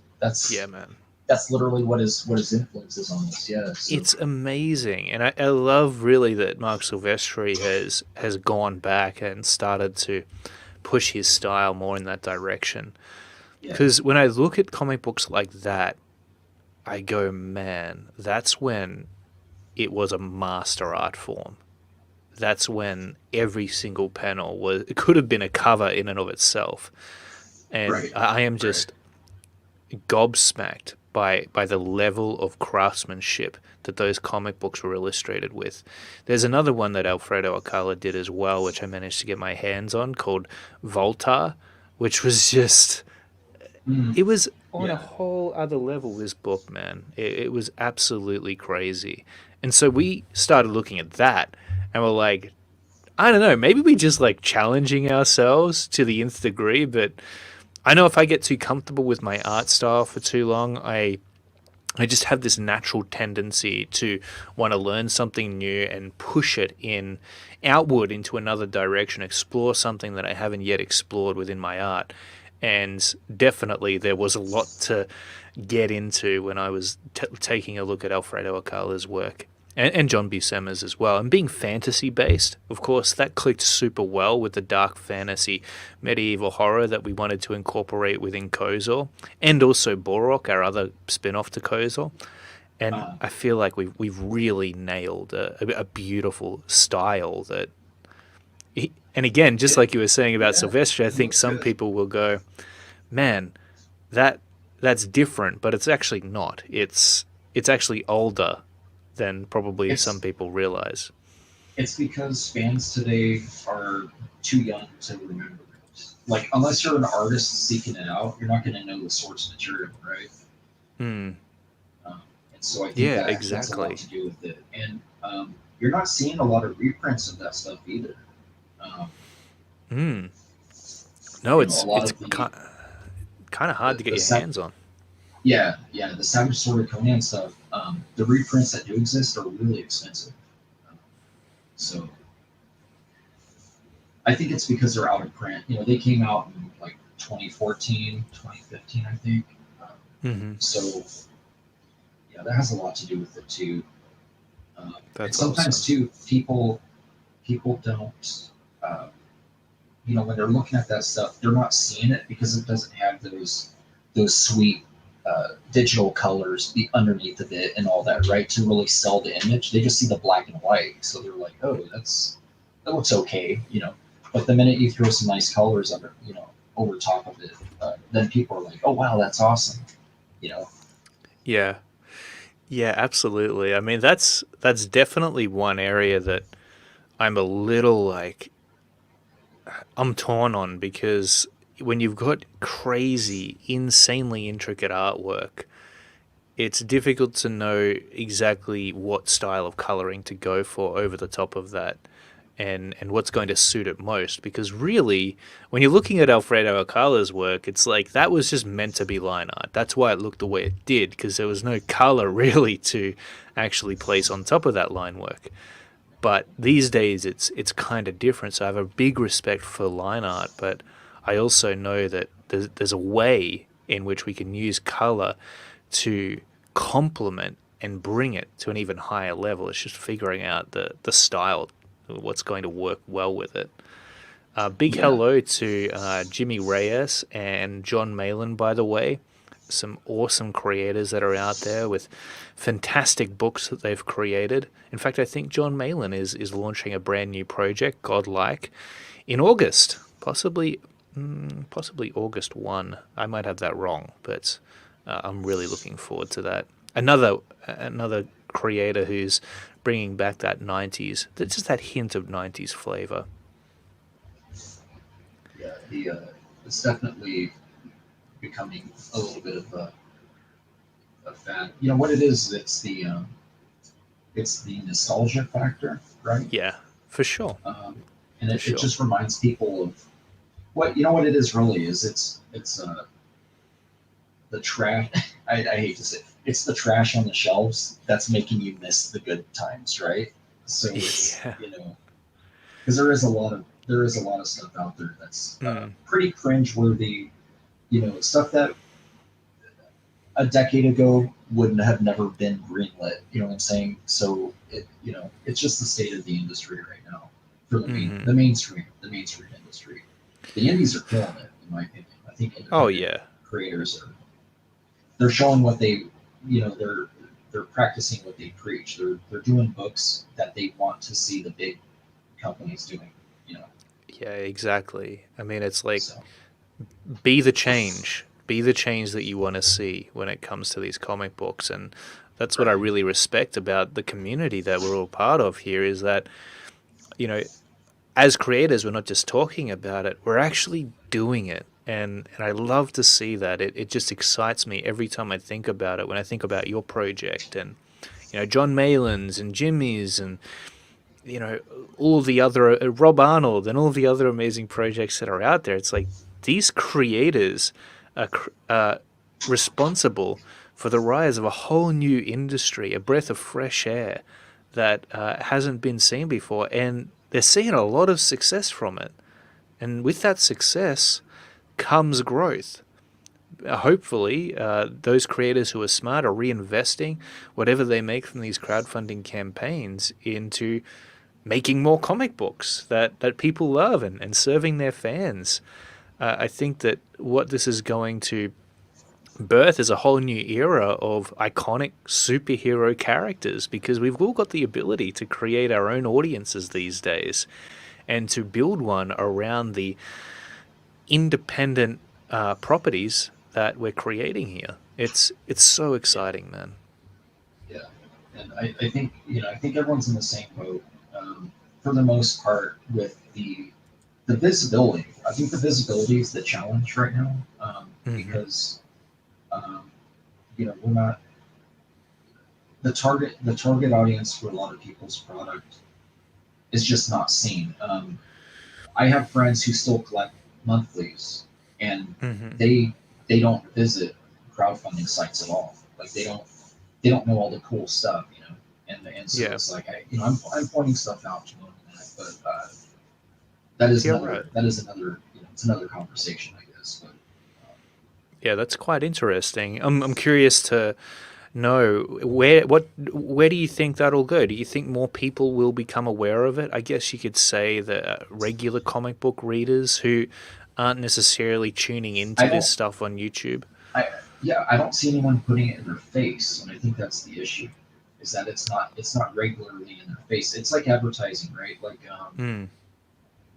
if you don't have that McDonald's sign in front of you, you're not thinking about eating hamburger. You know what I mean? And I think that's part of it. Hmm. It kind of goes hand in hand with comics too. In a way, if you're not seeing Absolutely. um, at least some coverage of stuff being worked on, then that's why Hmm. YouTube's great. Is because at least you know, at the very least, um, you're bringing attention, like right here, bring attention to drawing, the act of drawing, right? So Hmm. yeah, Cool. We've got Ethan Van Sciver in the house. He's given us a visit. He's tuning in right now. Good to see you. Another great creator, Cyberfrog. If you haven't seen that, I I just mean, got my I just got my confirmation today for that the warts and all book that he did. So I was excited about that when I saw him announce ah. that because it's got all the really hard rare to find stuff, Oh and that no, stuff. some people are saying this is fake Ethan. So, oh, well, hello, Oh, is fake it? Ethan. Anyway, I guess he can be in multiple places at once now.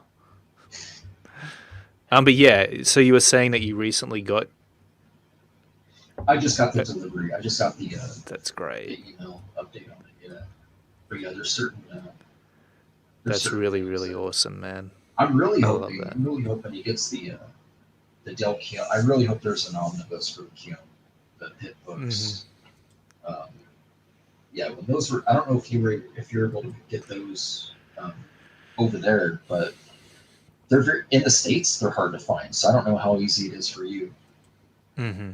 to track them Got down. you. Well, I know that you can order them online.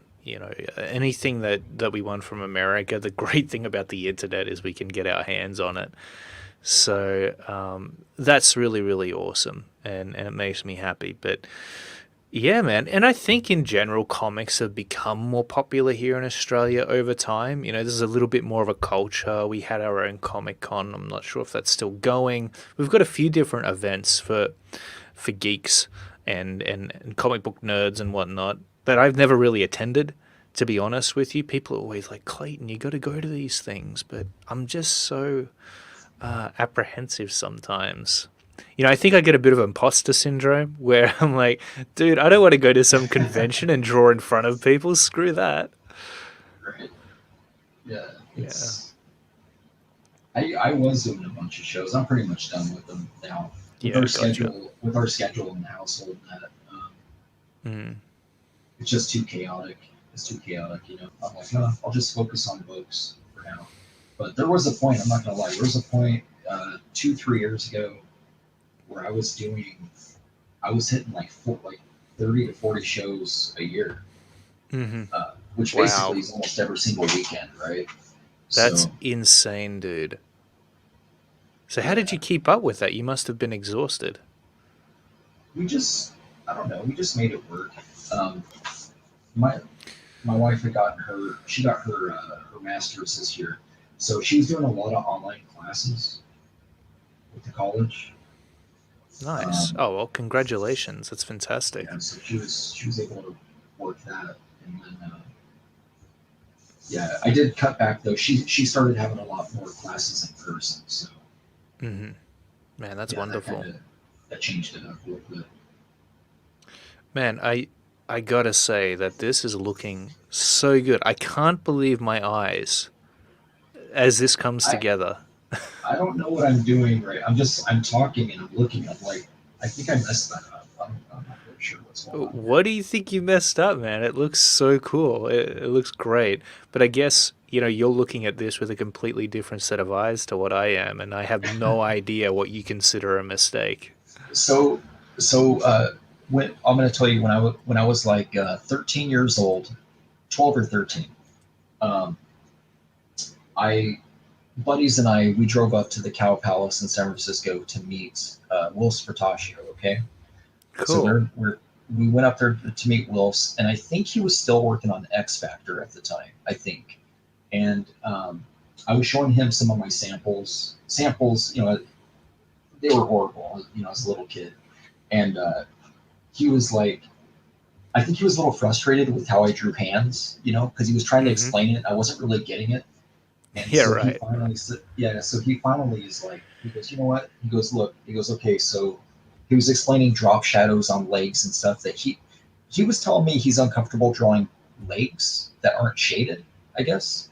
So Oh, he was right. like, yeah, what he was like, I like to draw cast shadows, like something up here that casts a shadow across the body here, and then you don't have to draw it. And he goes, listen, Hmm. when in doubt, black it out.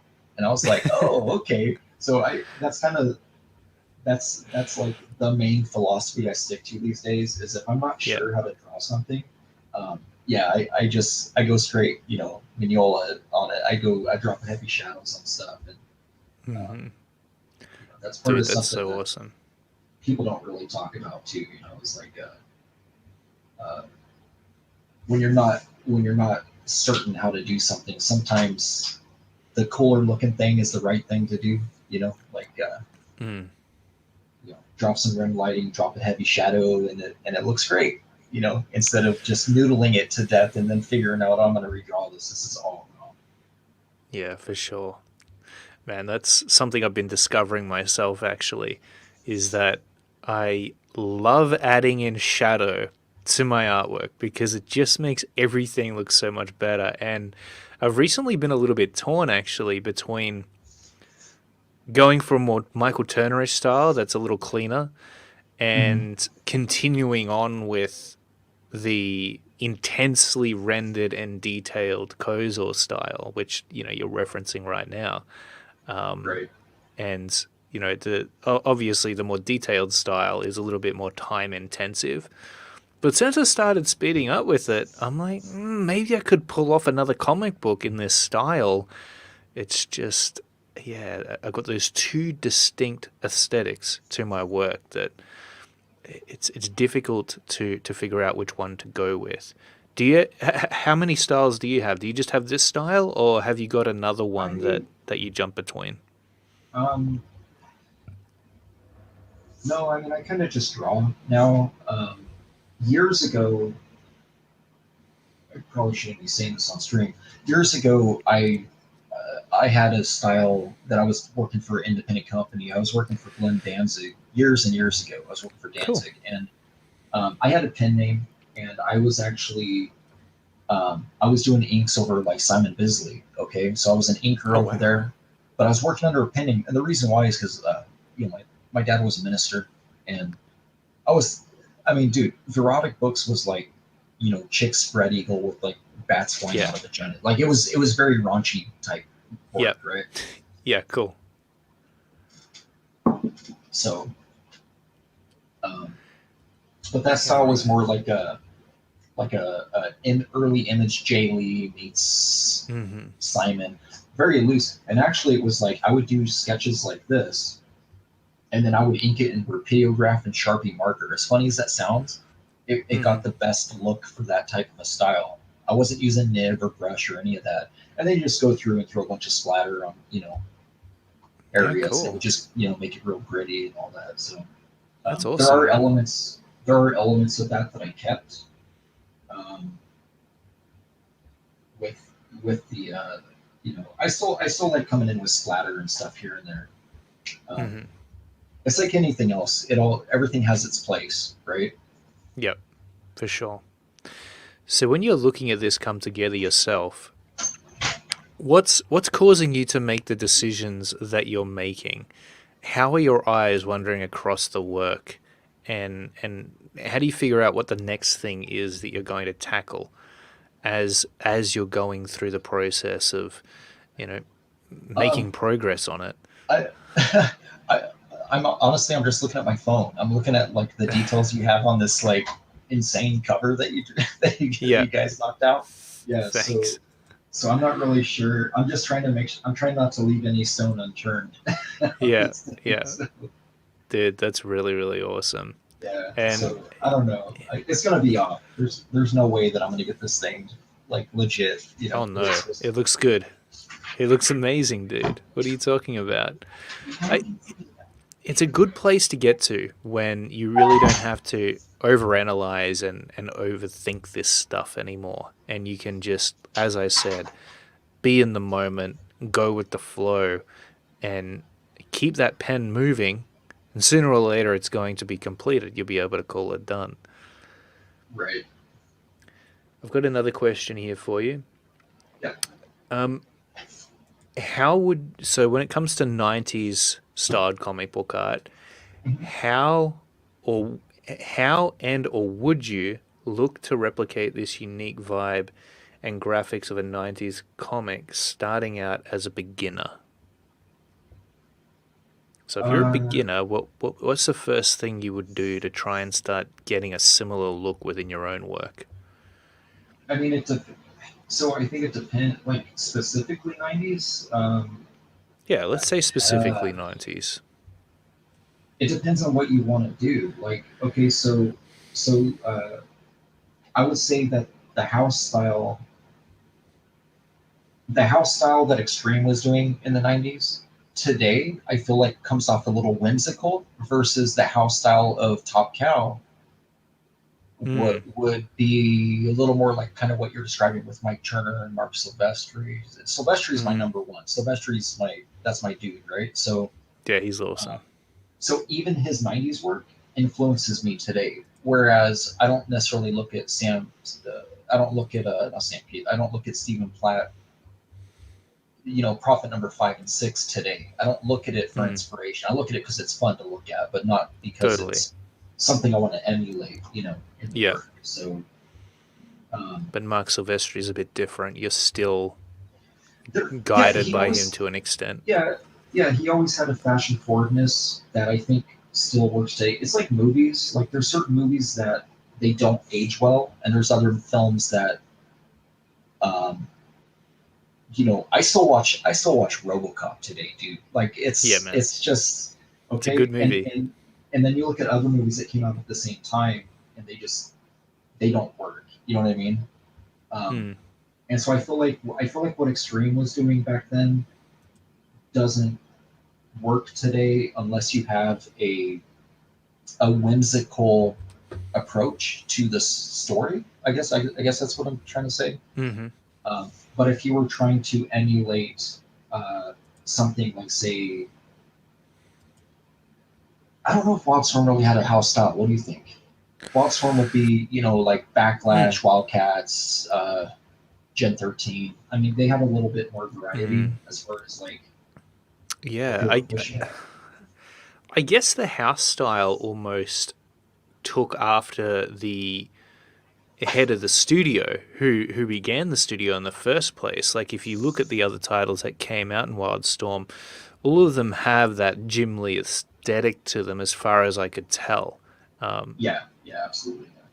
and I think that what happened with Mark Silvestri is when he brought Michael Turner on board, Michael Turner ended up ultimately teaching him a few things because I feel like Mark Silvestri started taking on more of a Michael Turner style, That or happened. maybe they just Yeah, kind of came together. yeah. I think it happened at both studios because there was a time too when Jim Lee was drawing like Campbell. I don't know if you caught that too. Like, Right. I can see yeah, that. there was a time. I think what they were doing was they were just taking a bit from the talent of what worked well for them to make them, a top tenor. Yeah, totally. I guess we do it all the time. We see a face that has been drawn in a certain manner and we go, man, I would love if my characters had a face like that. And so Right. we go ahead and we start to introduce, eyes and lips that look a little bit more like Mark Silvestri and how he would draw them, as an example, which I definitely do. Yeah. Yeah, Sorry I'm he, taking so long on this, man. I'm like, when I talk, I slow down. oh, not at My all, wife, man. my wife gets mad at me. When I'm driving and I'm talking, she's like, "You need to speed up." Like literally, I'm just telling this. She goes, "You need to speed up." Dude, trust me, I would not be this far into a beautiful piece of artwork like this 1 hour and 20 minutes in. So, So who, you're doing great. who's your and do you have any modern day influences that you Hmm. consistently pick up or? I wish I could say modern day influences. In in modern times, as far as my my path goes, one of my most recent influences, as I said, is Alfredo Alcala. I just absolutely love his work. I also found another artist who the name escapes me right now, but just had an incredible and profound ability to render. Yet at the same time, still, if he was drawing a female character, for example, leave a very minimal amount of rendering on her exposed areas of skin while still bringing the style together in a cohesive manner. And that's one Right. thing that I always was kind of afraid of, is that you could put in a lot of detail to your work, but at the same time, it was known that if you were drawing a female character, as an example, you would have to Mhm. really take the rendering and details out of that to create an appealing looking female character. And so Yeah. I thought there would be a clash of style in that case, but actually, I've seen examples of it where it's done very, very well and it still comes together absolutely beautifully. Right. Yeah. I had an issue early on where I would draw like dudes. I would draw them very well, like good enough to Hmm. get work. Okay. But my Yep. females always looked kind of like guys, I guess. I don't really know. They needed some work. Um, but what happened was I had spent, I would say around 97, 98, 1998-ish, I was Hmm. spending a lot of time focusing on the female form, like how I'm going to Yeah. approach it. Because everyone was doing the back, the bad girl craze was kind of on the tail end of it. And so Yeah. something that occurred though is people started telling me my men were looking kind of feminine, and Yep. I think that I didn't have the balance right. Gotcha. Yeah. It takes a little So while to strike that balance. yeah, and I'm not sure I got it back. So I try not to overthink it. Like when I'm working, I'm like, Yeah. it works. It looks fine. Yeah, But that's the thing, is it's so hard not to overthink women when you're rendering them, especially because you know that you've only got a small amount of rendering to use, and so you've got to be very choosy about where you put it, and you've got to think about it and analyze it a little bit more than you would a dude, which you can just throw shadow all over rendering and it still looks cool, even if you've got it a yeah, little bit wrong. But yeah, I think I was always worried that my female characters and male characters would look as though they were drawn in two different styles because one was more rendered than the other. I think that the inks, if you keep the same uh, inking style, Mm-hmm. it'll sell itself. I think like it just has to. Gotcha. If it's consistent on one specific level, then it ties it together. I guess. Yeah. So my artistic eye tells me that at least. I don't know if that's correct. But. Yeah, for sure. I think it is. One thing that I've always found interesting about Mark Silvestri's work, speaking of which, is that he is a master at knowing where to place his blacks. And it doesn't always necessarily mean that he's placing it on the characters themselves, but almost around the characters in the Yeah. background, and sometimes he'll cast a shadow over half of the character entirely and leave the rest unshadowed, which I was always So like, man, this reads so well. he's yeah. He gets that. I'm going to tell you right now. He gets that from uh, like early 80s Mike Mignola. So if you Oh, look at right. Mark and you look at I'm talking about when Mignola was drawing detail, like uh, Right. Cloak and Dagger. If you look at the Cloak and Dagger issues that Mignola illustrated, you'll see Okay. it. You'll be like, they almost look like Mark's work because Mark took so much from that era of his I of had his no work. idea. That's amazing. Yeah, because when Mark came in, he was pretty much, he worked on Conan. He was working on the Conan books, um, on the coattails of like Barry Windsor Smith and John Romita Sr. Right. So he came in Gotcha. kind of with the Romita style, and he just sort of evolved to that. Yeah. Kind of like with Image, he was really taking like what Jim Lee did and made it his own. hmm hmm So Man, that's really awesome. Like it's yeah, so fascinating to me to hear about these idols that I've got and where they first began, where their influences came from, and why they did things in the way they did them. Because I guess you can imitate and you can copy what they're doing, but without actually understanding why they're doing it, you'll never really be able to wield the techniques that you're trying to accomplish within the art. You'll it's just be copying it and guessing a lot. right, right. Yeah, I mean they kind of learn, they have their own style too, so that kind of hides some of it. Hmm. Gotcha. Yeah, for sure. So, you're working traditionally here, but have you ever dabbled with digital work? Do you ever take advantages of the technology that we have today when it comes to creating comic books? So at the game company, I was doing a lot of my layouts and my prelims digitally, Hmm. but that stuff was like 76 DPI. It wasn't stuff for comics, you know what I mean? So Hmm. I don't even know that it would print well. Like I have all that stuff saved, on the backups and that, but I'm not entirely sure if it would even be a usable file. We weren't Gotcha. doing line art in 300 DPI. We were using it essentially for sending through an email of like, hey, this is what we're kind of working with right now, or Yeah, whatnot. I see. I guess you would digitally color your comic books, though. Yeah, And I only digitally. Yeah, I yeah. only digitally color. Yeah. So who did you learn to color comic books from? Because for me, it was Brian Haberlin, I believe his name was, the colorist on Spawn. He had a few tutorials come out back when I was Um, coming up in the game. I've never watched a tutorial for coloring. Wow. What I learned was from the gaming company. Um, what I was saying earlier, when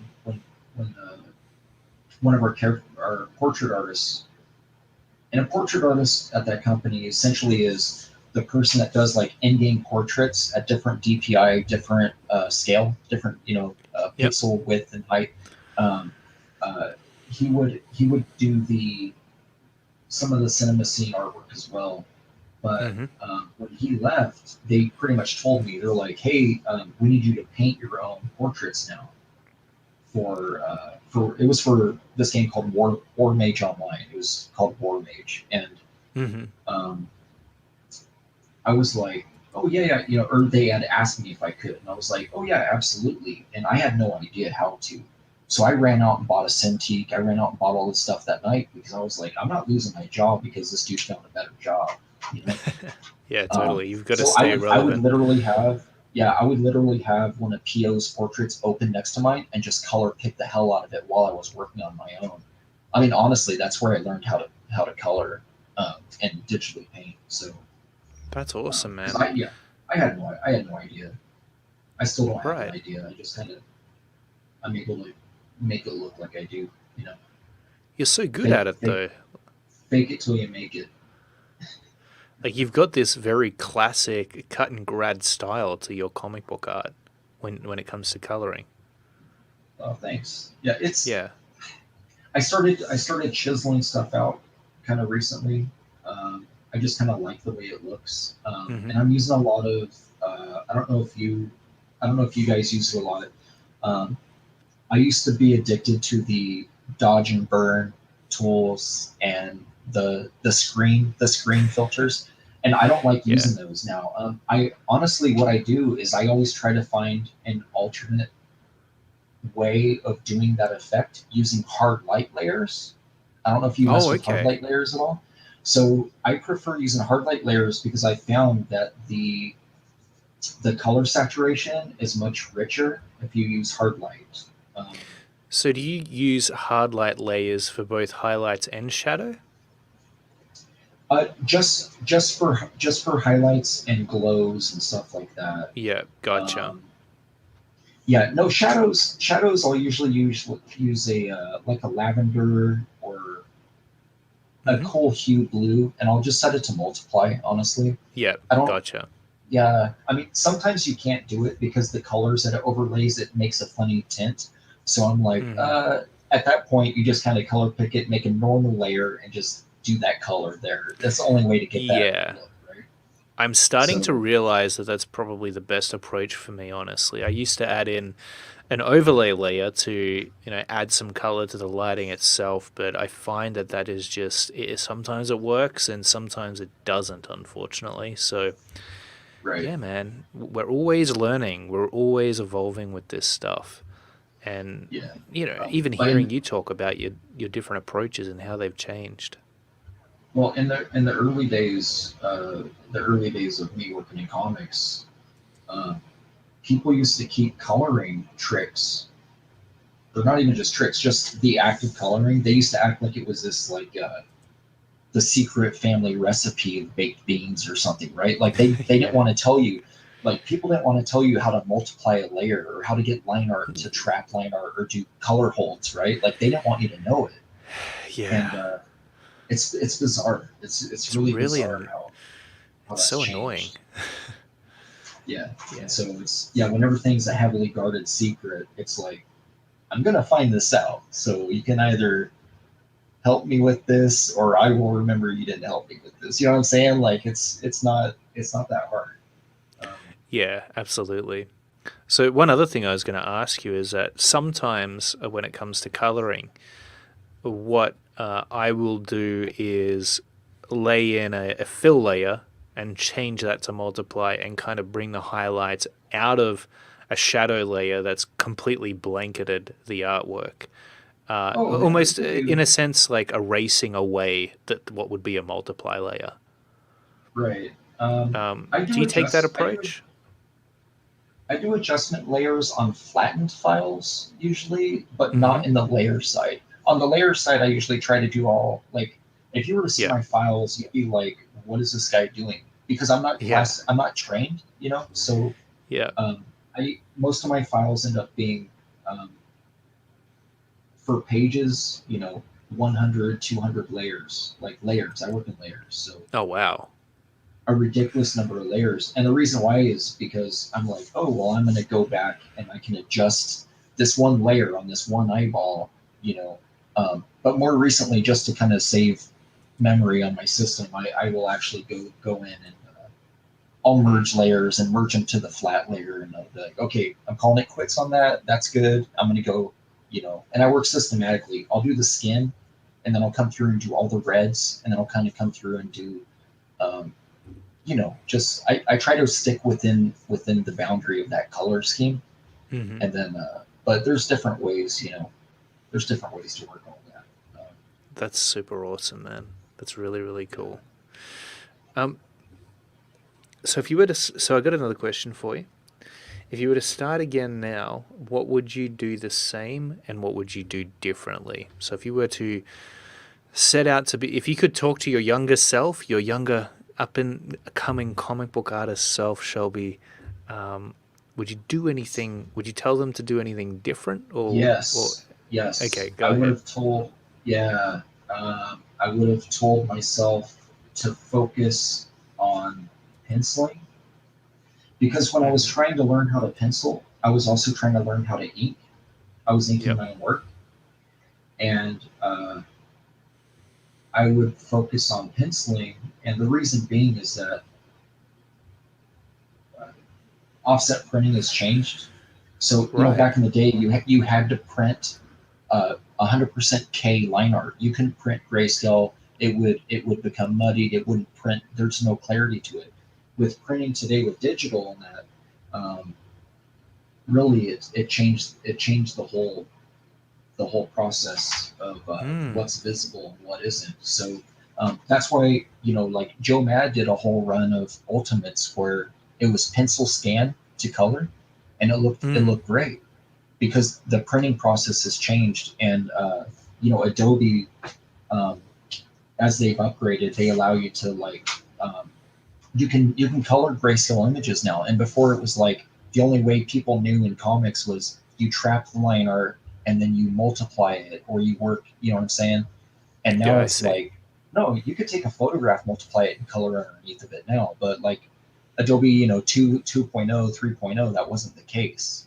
It was just Right. too, the method might have existed, people weren't aware of it, is what I'm saying. So I see what you're saying there. Man, that's really interesting to hear. So you could really just skip the whole inking process and just it's pencil a it's comic just book, and that would be totally fine.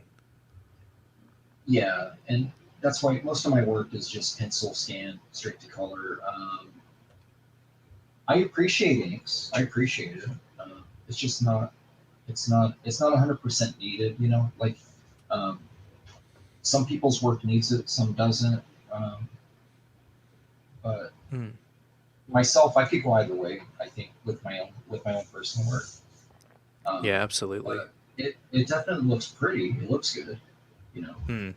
Um, but my like I said, my pencil work is just as tight as this, if not tighter. Like because this is a sketch. Yeah, So nice. I mean, dude, it this looks like a it finished piece just of comic book art. yeah, it works. It works. It's like finding what works for you. Um, Yep. I I probably would have focused more. Um, I would tell my younger self to focus on the digital aspect for like even drawing Hmm. because I have I have 4 decades of not drawing digitally, right? So it's like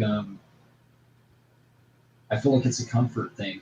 Um, my daughter can draw; she has no problems drawing on her iPad, but I get it, That's and I'm just awesome. like I'm just frustrated. I don't know Hmm. what's going on.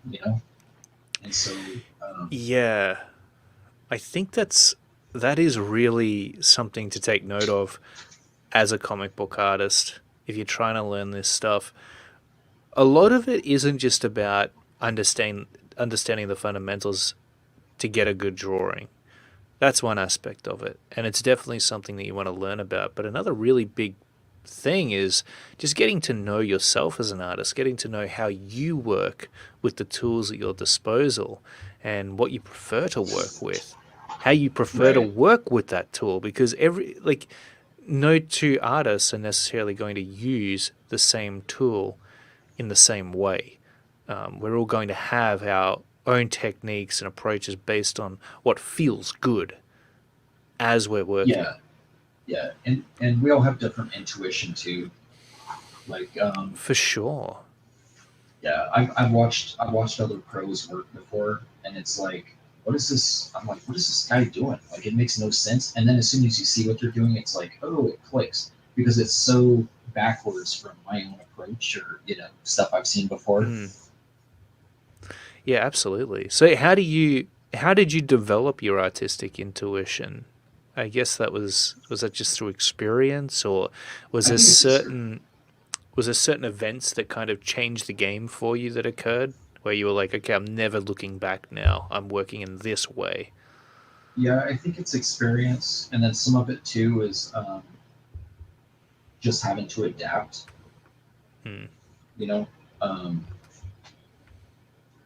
yeah, like I used to really really focus on stuff like inking with nibs and stuff like this, and then I kind of figured out how to manipulate like fine liners, and then like this whole thing, like I'm just doing this pins, you know what I'm saying? But like uh, to the untrained eye, they might think it was ink traditionally. You know, Hmm. you kind of get that, you know, a bit too. So it's, and with digital now too, it's the same thing. You kind of um, Mm. like your guys' book looks traditional to me. I'm not catching all the digital stuff that sometimes you catch on a digital Hmm. product. Oh, Um, for sure. That's awesome. there are, you know, telltale signs of the digital artwork. Uh, Okay, cool. So what are they? Do you know? And if you how would you avoid them? I think because I think it's style based. Yeah. You guys have an organic approach versus a clean like, Yep. you know, Cartoon Networky sort of thing going on. So that's, I I mean, get you. that's the first thing. Yeah, but Yeah. I guess no, a lot of. Oh no, go ahead. I was just gonna say, uh, I noticed you guys, like there is a lot of noodling and a lot of like the line art where you kind of go off and do the straggle lines, which is something you would do traditionally on a page, right? What are straggle Um, lines? uh, like it's a horrible thing, kind of like something like on the mouth here, where you have the fade coming up the upper Ah, lip, like yeah. right there, or Awesome. even in this the armor area here. Yep. That Gotcha. that's more of an intuition line. Like I'm gonna throw a few of these here to add some grit or some texture, and I think a lot of digital artists they become conformity, like perfectionists, like they try to make everything conform to each other. Um, Hmm. but yeah, I don't know. That's I really just awesome. you have a lot of line variants, different lines and stuff. Yeah. Man, I really appreciate that. One thing I've been liking the look of in my work recently, actually, is, and I don't know if this has always been there or I'm only just noticing and really trying to push it, but I'm really enjoying the look of thick black shadows with very fine hatching. It Mm. just, there's a Yeah. nice, definitive visual between the different tones, between the pure whites, the mid tones, and then those blacks, and that contrast. It looks fantastic to me. Yeah. You know who's doing that a lot recently? Mm. Um, is actually I mentioned him earlier, Wolf's Furtaccio. If you look at Wolf's work right now, he will come in with I don't have the pin here. I actually sought out the pins he was using, but Oh, cool. he'll use ballpoint pins and just kind of hit stuff like fast, and then Wow. he'll work a thick black, and then instead of doing, he'll do like hairline, like what you're saying, like it's almost like Yeah, hairline hatching versus the thick TP effect, right? Like the old school totally. image. Yeah. So no, it looks cool. Like it's a good approach. I think it's a really good approach. Thanks. I was always a little bit unsure on it. Like I almost feel like Mark Silvestri has gone in that way to an extent, a little bit. But That's the Alcala though. I mean, we know where, you know, oh yeah, that's there you yeah. go. Beautiful, exactly. And I feel like I learned a lot from David Finch. Actually, he was one of the first artists that I upgraded my work with because he came out with those courses. You probably are familiar with them on the Gnome One workshop, and I mean he's one of those pros that are out there just building up his channel, just dumping amazing advice out for free and Right. training up a whole new generation of artists, which is from a talented guy like that, that's amazing. But I did learn and got into the habit of applying line weights to my hatching, which I think I've sort of let go of now and realized that it's okay not to line weight those hatches perfectly, that you can just kind of drop them in because their purpose really at the end of the day is to create a tone. And as long as you're doing that, they can look like Yeah. anything. They can be dropped in any way. Right. Right. And so much gets hidden by color too. I'm sure you've seen it. I'm sure that you've worked on stuff, and then as soon as the Mm. colors, you know what I'm saying, like As soon Yeah. as there's color on it, it's like, oh, I did all that for nothing because it literally just became part of the piece, you know? Man, good artwork. I mean, good coloring just completely transforms line art sometimes. I think, especially on my cleaner style, what I've observed, if there's a good colorist working on it, because I've done a few pinups for people and they've gotten separate colorists to color it up, Yeah, it's just, even I'm surprised. I'm like, damn, like you've taken this to a whole new level and it's amazing. yeah. Um, There's some good, yeah, very good color freelancers. They're hard to hold on oh, to. they are hard to hold on to, and I know that you say there's a lot of them, but sometimes they seem so hard to find. Just that perfect colorist that's going to click well with the line art style that you might be looking to get them on board for. Right. Um, so you mentioned Mark Silvestri as one of your earliest inspirations, Shelby, and still is a big inspiration to you. Who were some of your others? Uh, so early on, I was picking up anything that Mark drew. I was picking up anything that Todd McFarlane. I feel super vanilla because I feel like it's the same people that everyone else was picking up. Um, Art Adams. Art Adams though wasn't producing a lot of stuff. He would do like one book a year. I felt like it was never very consistent. Right. Um, but I had discovered I don't emulate his work, but Alan Davis is one of my favorites. Mm-hmm. The Yeah. Right on. Excalibur comics when they were coming out. Simon Simon Bisley when that Oh, Lobo of number course. one when that Lobo one came out. Yeah. Yeah, I was like, that's the first time I think DC got my money, maybe ever, honestly. That's really awesome, man. Yeah. I Yeah, mean, yeah, Simon Bisley was an early inspiration for me too, actually. I especially loved his painted work.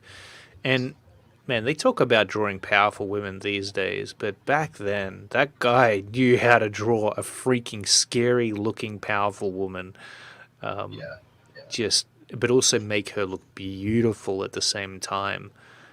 And it was really really inspirational. I've got a few of his art books. My favorite one is the one where he's drawn that biker chick on the Mm. motorcycle, and Mm-hmm. she's got the glasses on and the punk gear, and it's so cool to look at and really inspirational.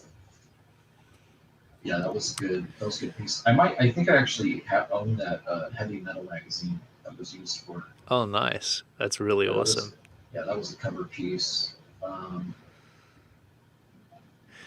So you draw every day, Shelby. Do you ever run into artist block? Do you ever run into those days where you'd rather be doing anything than picking up the pencil? um, uh, I don't know. I don't know. Not really. You just get to work. You got a good work ethic. I I treat it like a job. Yeah, I kind of treat what I do as a job. I mean, um, it depends on what it is. Depends on what it is. Something that happened to me. I don't know if this happened to you too. When I was working at the gaming company, the very first thing they told me, because I was a little upset. There's something happened where I had worked on a piece and they completely reconned it. They said, "Oh, we're going to redo this," and Brutal. I thought it was something that I did, but it was really just they had a change in direction of something they were doing with the character. Mm-hmm. And Yeah, that's disappointing they though. told me, yeah, my boss told me, he said, hey, he goes, just, he's like, word of advice just for gaming. He goes, don't be emotionally attached to anything you produce in gaming. He said, because 9 out of 10 things are going to get touched by someone else. And he says something like 19 out of 20 things they touch is going to be retouched by you and fixed. And he used the word fixed. And I was like, man, Wow. I don't know about this industry, man. Yeah. Yeah. I mean, yeah, the video game industry, if you're talking about art, is that'll teach you a few things about how to do a really high level turnout of work. and have your heart broken when people reject it, because Yes. you could be Yes. doing like hundreds of concepts for a single character, and maybe, I mean, ultimately one is going to be chosen out of all of those, but it just goes through such a development process, and it's creatively taxing, which is the worst part. I mean, I was Yeah. watch. Yeah, go Yeah. ahead. I'd go home and I wouldn't want to draw, and that was a problem. Mm, That was a problem for me. I would get home and I would be like, I just don't want to work on artwork today because it was just such uh, uh, like I didn't like feeling burned out. I'm like, I'm getting mm. paid to do something really cool. Why do I feel like this? Yeah, absolutely. Yeah, I think that's one of the reasons I ultimately distanced myself from video games and just left altogether. It was really fun, but Right. I think, one of the things was, I mean, in some studios, you might have even experienced this. You get certain people that just also make it not fun. It's not just the work, it's also the people sometimes. But Yeah. regardless of Yeah. We that, had a few of those. yeah. Yeah, there's weird egos at play. I mean, honestly, I find that in every place I work, which is why I love working from home right now. But Yeah. yeah, I think that comic books were also just a bit more of a challenge for me, and I knew that I could create a product all on my own if I wanted to. Like, I could ink, I could color it, and it would be done. Whereas a video game, man, there's a lot of people involved with creating a good video game, and you need a lot more money to produce it. So comic books were definitely just a total win for me to turn my attention to, and seems like ultimately it was for you too. But what brought you back to comic books, Shelby? I mean, I never really like. I didn't necessarily like leave. I Okay, just. cool. I was just sort of uh, taking a break from trying to get like monthly work and all that. Hmm. Yeah, I don't really know. Some of it I think was just lack of jobs. Okay, Um, in video games, no, no, with comics in right, general. right. I wasn't getting all the mainstream work. It was like sitting around twiddling your thumbs, just wasting your Yeah. days, waiting for a call, Oh and wow. that seems to be a thing that was happening a lot. And No so, way. I mean, you're you so know, talented. How are you waiting around for oh, jobs? it doesn't matter. There's so many people. I mean, there was a point where even Simon was not getting stuff. You know what I mean? Like it depends on the industry, like what the needs are, what the projects are. Hmm. Um, Yeah, yeah, it's absolutely. not a very it's not a I don't feel like comics in general is unified the way people think it is. And what It's do you like a mean whole by bunch. unified? Sometimes people they refer to it as like this almost like an amoeba. Like it's like this thing that exists and it's constantly changing and this and that. Hmm. Um, but I think it's actually like 60 to 80 factions that just revolve around each other. It's not really like its own entity. Like people kind of Yeah. they kind of romanticize. I guess I don't really know the right way to No, say it, but I get what you're saying for sure. I think it's as different as individual pieces of work, artwork in general, right? Like, everybody is going to yes, want to tell yes, their own stories in their own way. And the leaders out there who have a strong magnetic, uh, like, their passion is contagious, right? So it's like you're drawn to them, you want to work with them. And so they're going to create their own little circles of people that they collaborate with, which is really fantastic. I think, this is what I'm really loving right now, actually, is that I've met so many other wonderful creators like yourself, Shelby, and later on down the line, in one way or another, either I end up working for them or they end up working with me on something. But it's not like we're locked into one another. We're very we're jumping around from one project to the other while also working on our own projects, and it's It's just this very creative environment right now that we're all a part of. yeah, and I think what we're doing when I say we, I'm talking about anyone who's indie. Indie to me is not a monetary thing. It's are you making it on your own? Are you producing your own? That's indie to me. Okay. Yeah, Um, totally. I think I think that everything that we are doing is uh, like super kind of punk rock. Like if you think about it, that Yeah. whole like do it yourself methodology is what is making a lot of this stuff stand out. And I think it's given a lot of these, like your guys' book, my book, it's what gives it its character, right? Like Mm, if you were to shovel your book to like say DC and like say they took over it, it would lose its allure. I think. Do you know what I mean? Like it would. you might get a higher budget production, Mm, but it's definitely going to be a generic version of what originally existed. I feel like like it just mm, there would definitely be something there that would be compromised um, yeah.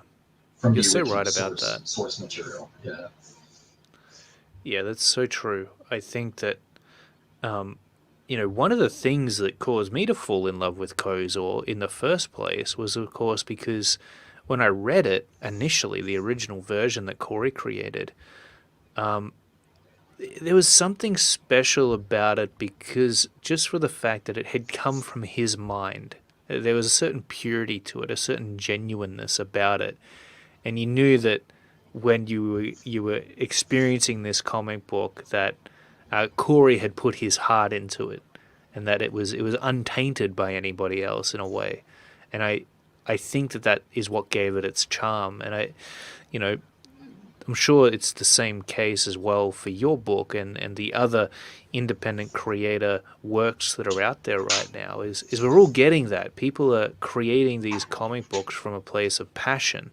and care and sincerity.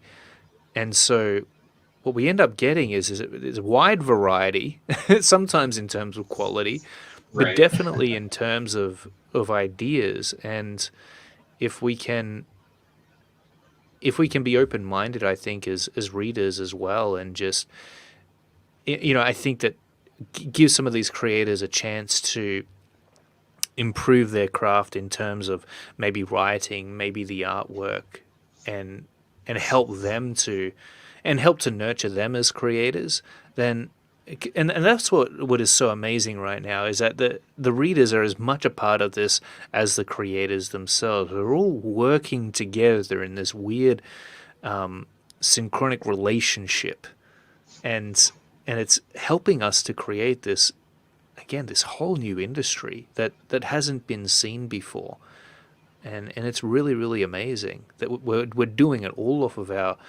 own backs. We're creating these audiences, and it's one big thing. It's so cool, man, that this even exists. Honestly, I Yeah, absolutely love it, and it's good yeah, to see comic books like this being created.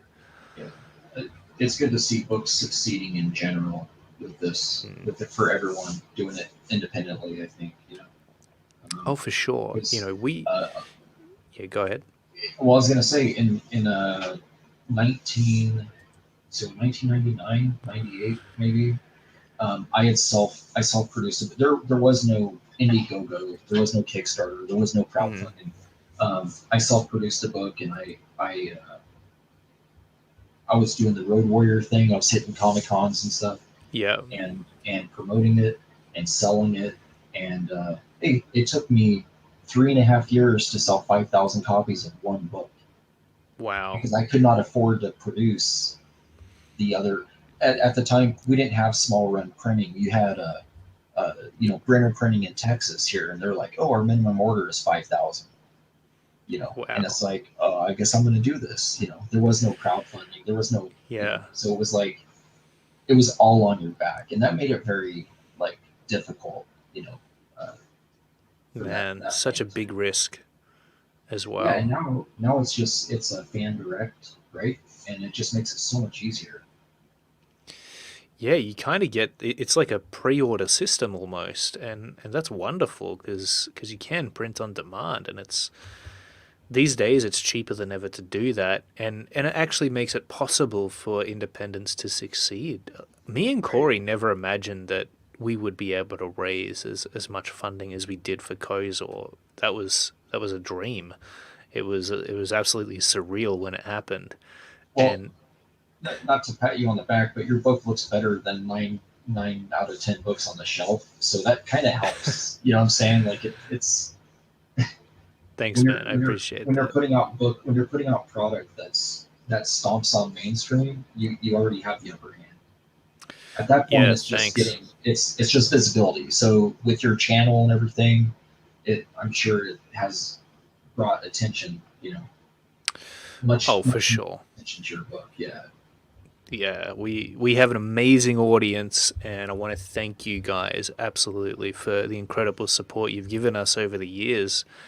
How to Draw Comics has, been a long time in the making. I think it'll be coming up a decade soon. In a few, I think we're at 8 years, 2 more years. We'll be at a decade since How to Draw Comics started, and I think back to that, and it makes me feel old, but it also makes me feel really proud of what we've created here and how many people have we've been able to help and benefit over that time. It's really really amazing, and um, and without you guys, in a sense, it would have been impossible for Corey and I to actually spend as long as we have working on Kozor, and because we're able to do it pretty much full time at the moment, which is, that's a gift, man. Most independent creators have to have a second job, and that really does start to ration out the time that they're able to spend on their passion, creating their books. However, these days, as I said, I think that it's becoming more and more of a possibility to be able to, fund your own comic book. And I think, Shelby, the visuals really are the key. Like, comic books It, are a visual medium. You yeah. got to know that. Yeah. Yes. Yeah. Yeah. And it's funny to me just because a lot of books that are heralded for their great stories, it's like but they're really terrible art. Like, how many books come out that I mean, really, I would say 50% of the books that I own, um, the artwork carried it. Like, really, Hmm. it just the artwork Yeah. carried it because like the stories were actually like horrible, like deplorable storylines. So, Yeah. um, but they're fun to look at. So I love them. Yeah. I love them because they're so fun. That's definitely something that I agree with there, because you might have the best story in the world, but it's really the visuals that sell it, because in the beginning, when someone picks up that comic book, they haven't read it yet. They can only see what it looks like. And so if you don't sell them on the art, then you've got to rely on word of mouth or the marketing of the writer and the creator. And if that's not up to par, then there's really no hope at all in people actually picking up the book and reading Right. the amazing story that it is. So if you got a killer storyline and amazing visuals, and I would not say that. I don't want to say that you should put visuals over storyline because they both matter. But man, I'm I'll telling you, say you got it. both. I write my own stuff, so I'll say it. Yeah, I actually have a real passion for telling story, and it matters to me, the journey of a character, how they grow over time and how they evolve. And so, you know, as a writer as well, it's I really do try to pay attention to the structure and the key events that unfold within a book, and how that all plays out. But, Yeah. there's definitely no way in the world that I would put that before the visuals, because that is what tells the story when it comes to Well, comic books. what happens in comic books is when you actually have a good story and then you have really good art, it becomes what we view as an iconic book, like Mm, Elektra, right? Like Bill Sienkiewicz with Frank Miller, or Sienkiewicz with Mazzucchelli on Daredevil. Things like that are what stand mm. out because they were both equally so good. You know, Oh yeah. um, And I mean, also, I mean, the extraordinary run of Chris Claremont on X-Men, which defined essentially everything that people like about X-Men was derivative of Claremont, in my opinion. Mm. So Oh yeah, for sure. I think that in the end, especially as an independent creator, you've got to make sure that what you're giving your backers is an amazing product. Because as Hockey said, you do want them coming back for more. And if you sold them on visuals, make sure the story is decent. To be honest with you, though, if the book looked good enough, I would probably just get another one, even if the storyline was a little bit I, crappy. I am yeah, I'm the guilty of same. that. Yes. Like Mark Silvestri could illustrate any book, and if it's crappily written, I'll try to get it. Right. Or if the characters are horrible. Like I made the comment to someone before. I said if Mark Silvestri was drawing Marvel's Power Pack, I would be buying Power Pack. Like it's just the way it is. Hmm. Oh yeah, big time, big time. Hey Ali, how you doing? Good to see you. So Emmanuel asks, he wants to know if you've got any advice for people who are just starting out inking. And here you are, inking up a storm on the page. Oh, inking. I would say figure out the tools first, like which ones you want to use. Um, Obviously, most inkers today, I think, are uh, leaning digital, right? So like Clip Mm. Studio, Oh yeah, totally. And they got some um, amazing tools as well. yeah, I have modified brushes that I made when I was working at the game company for inking, actually in Photoshop. Um, but I think Clip Studio is a superior inking program. Hmm. It doesn't have all the bells and whistles that Photoshop has, but that's actually a positive thing Hmm. because Photoshop loads all those background portions of the Yeah. program so that it slows your production. You can be inking lines on a very high res file, and it's Mm. like there's a drag to it, and it's like, oh Totally. man, and I feel like Clip is just the what you see is what you get, right? So when you're working in Clip Studio, it seems a lot faster, which is not going to kill your energy, Mm. Absolutely. Big hello to you too, Genuine Comics, by the way. Dave Brink, I saw you there, my friend. He commissioned me to do a pin-up actually of one, which was created with a bit more of a cleaner art style, just because that seemed to suit the look of his book, and he did get an amazing colorist on that, and just blew my mind when I saw it. So that is one example of what coloring can do for relatively, I could say, not as intricate work, which doesn't have as much cross hatching on it. And I got to say, man, looking back at some of the work I have done that's cleaner, there's a certain appeal to it, even for me. So, as I said, I'm a bit torn. But yeah, back to the inking. Digital inking is great. I think that you do definitely have to choose what you end up going for from the beginning, whether you do traditional or you do digital, because when you start to get good at one, it'll be difficult to go over to the other. Like I've tried yeah, to go back to traditional inking and I just really suck at it. My hand hurts. I can't hold the pen in the right way and it's the worst. yeah. You do whatever works best for you as far as like the Hmm, tools. But totally. yeah, like I don't really know. I mean, like for me, the inking and the coloring side of comics came out of necessity, not out of like all of my first jobs and all of my first contracts were penciling jobs. They weren't for inking or Hmm. coloring. Or there were Gotcha. things that fell on my lap because I didn't have an inker or I didn't have a colorist, right? Hmm. So that's kind of where that came from. Yeah.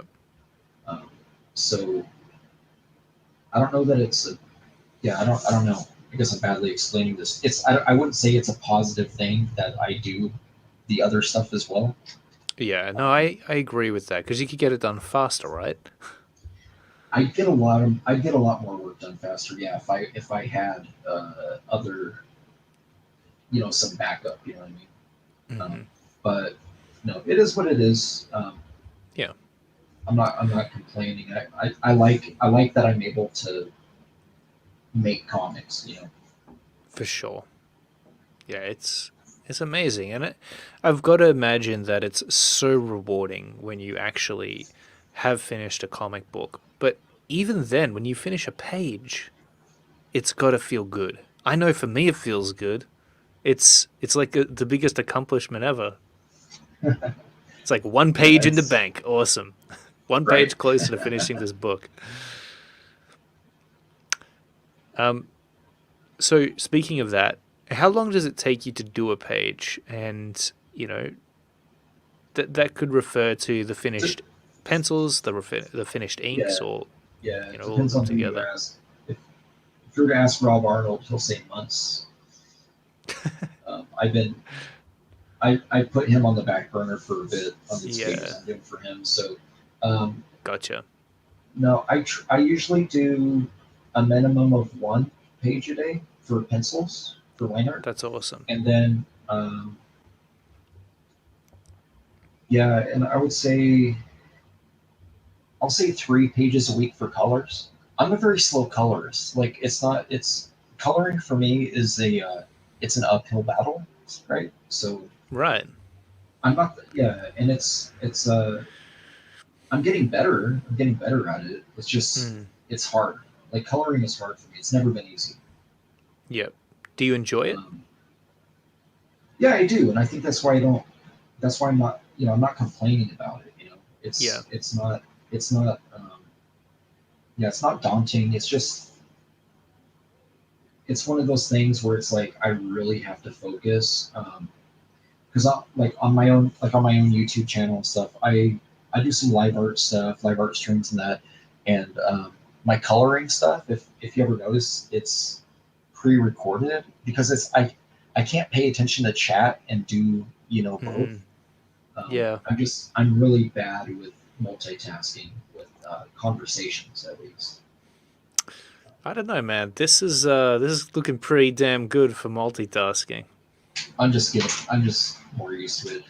I started Yeah. doing streaming this stuff because of Bancroft. Yeah, Mike Bancroft. He kept telling me, he's like, dude, you need to start streaming your work because Yeah. you know there's people who can learn from it, this and that. Also, Yep.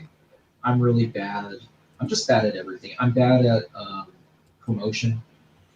Hmm. Things like that. Like I'm really bad at promoting my own books and stuff like that because I Right. always have I have my nose in the page so much that I forget.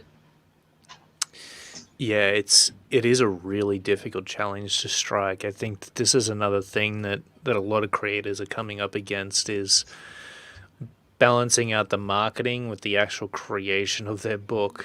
And it's a sad thing to say, but it's almost as if there's no other choice but to, if you want to crowdfund your own comic book, you got to get someone else to work on it and you've got to do the marketing for it almost. I don't Right. know if there's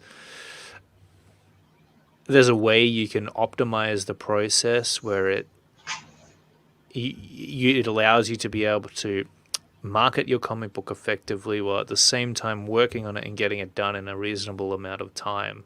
Like, I don't know how Ethan Van Sciver is able to stream as much as he does and work on as many comic books as he's working on because it's not just Cyberfrog too, it's also Death Sting and Rainbow the Brute that he's got to illustrate, and he streams so much and does a really great job of the marketing. I'm like, man, this guy, does he sleep at all?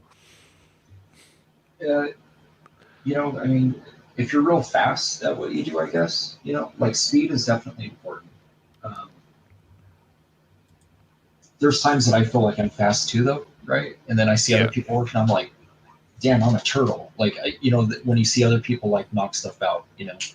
So I think yeah, that it's, yeah, some of it's just time management, but also we all have I don't know if you've experienced this, but there's times where I get behind and then I spend a week where I knock out like 20 pages. Like it's this weird like boost where I figure out that, oh, I need to get stuff done.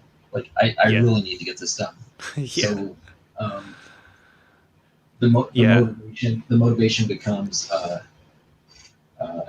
I might start losing some fans if I don't get this thing knocked out. Like there's I've had that instance a few times. So Yeah, I know what you mean. I've felt that before as well, where that that deadline is either already surpassed or it's getting closer, and you just feel like, you know, it's going to be complete and utter doom if you don't get your ass moving. So, yeah, that's yeah, very, very motivating, and definitely, I'm kind of in that place now. That's what caused me to speed up in the first place on Kozor. Is just like we're so delayed now, and we have to, like, I we've got think no choice. We got to get this yeah thing done. yeah I think though I think as if you're showing showing progress, like Mm, you're working on it. So I mean, it's you're showing that stuff's being done on it.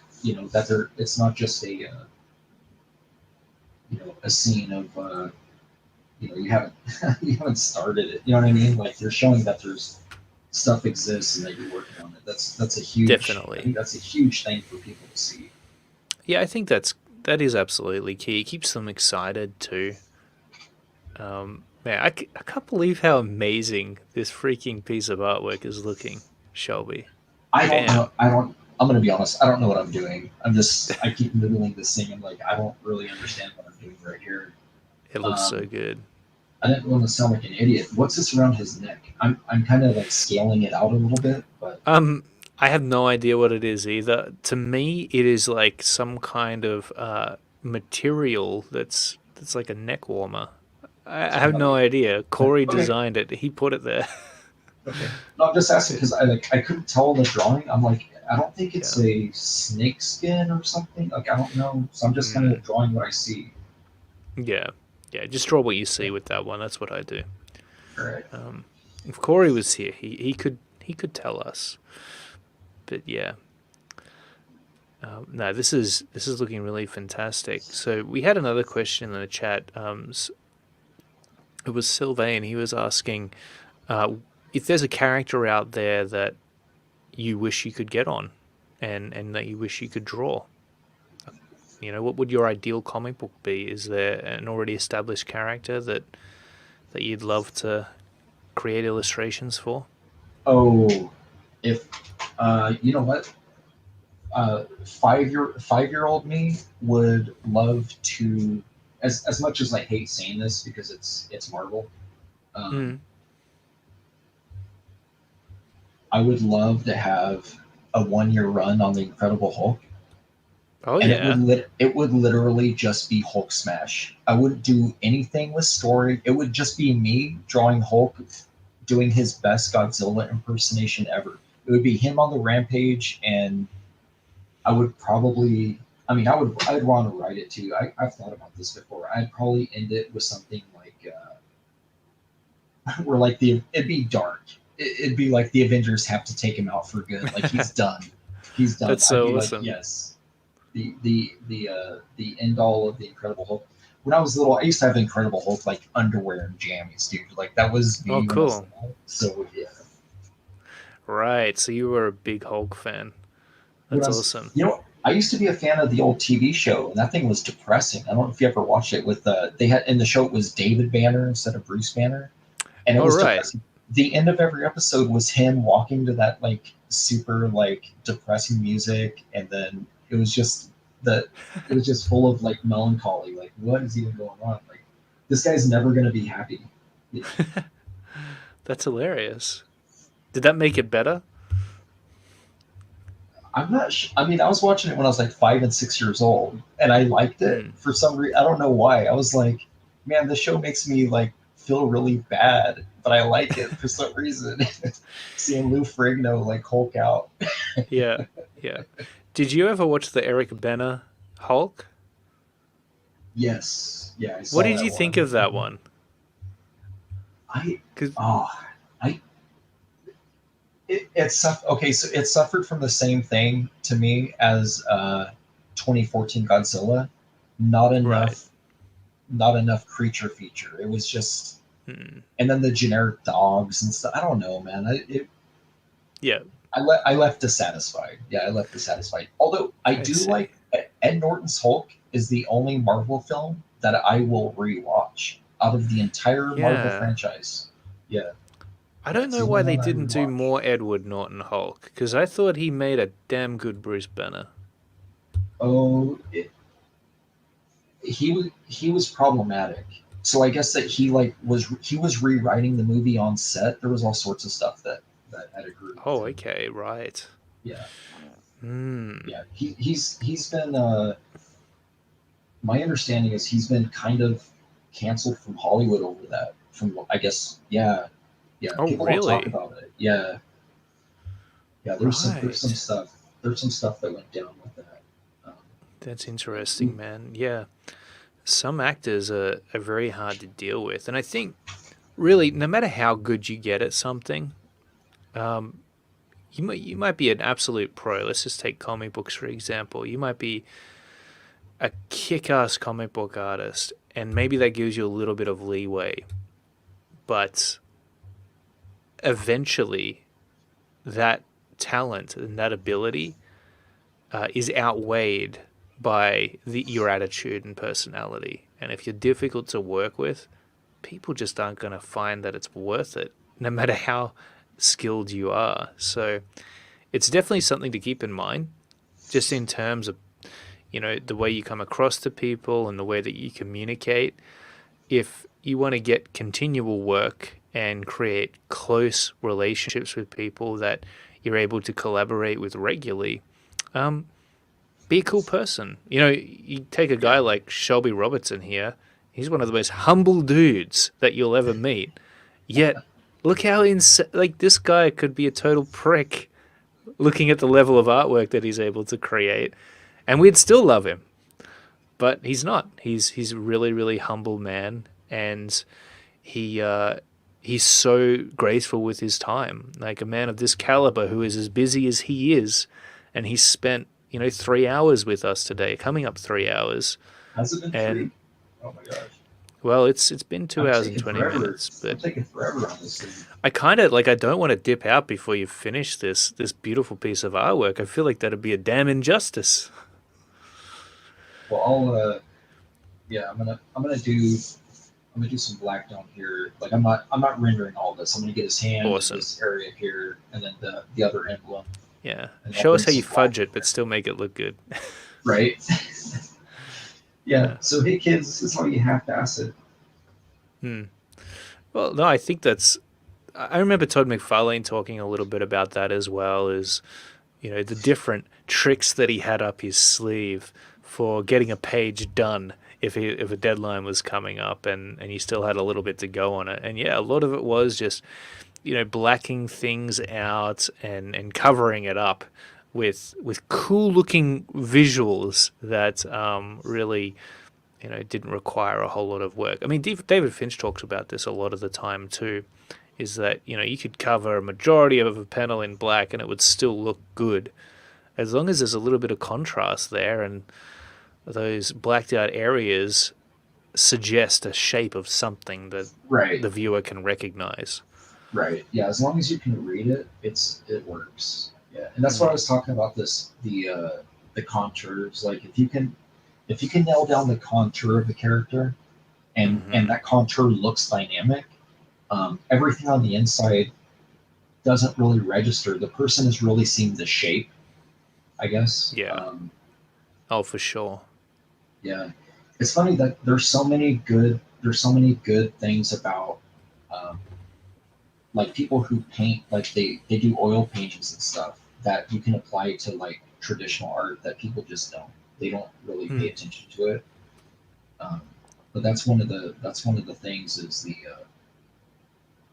I guess contrast is really important in painting too. But Mm. as far as like contour, shapes, and shadows, like those are like some of the most important stuff with oil painters and that. Oh yeah, you've got to have just such a solid understanding of it when it comes to comic book art, especially because you've got line at your disposal. I mean, yes, you can digitally paint a comic book in theory, but if you're going for that traditional line art look, then I mean, ignoring something like contour and what you can express with that is really unwise. Like you want to take full advantage of all of this stuff as much as you possibly can. Same with just keeping form in mind and using line weights and rendering to be able to describe it. That's what gives line art alone that three-dimensional effect, even before you've started adding in the colors and airbrushing it out. So again, if we take a look at line art, which is as clean and slick as Michael Turner's, he still manages to make it appear three-dimensional without the need to render it, just because of the way in which he's weighted the contours. And it really is incredible. It's captivating to look at. And in the same way that the audience fills in the details on their own when something is blacked out, when it comes to Michael Turner's work, they fill in the details just with those areas where the eye is able to rest and there's no detail at all. That's very, Yeah. very pleasing to some people and nice to look at. And no matter what approach you take, that's the effect you want your audience to have. The feeling and experience you want them to have when they see your artwork is a pleasurable one, because if they aren't satisfied with what they're looking at, if they don't like what they're seeing, then they're not going to stick around. And it really doesn't matter what approach or techniques you've used at that point.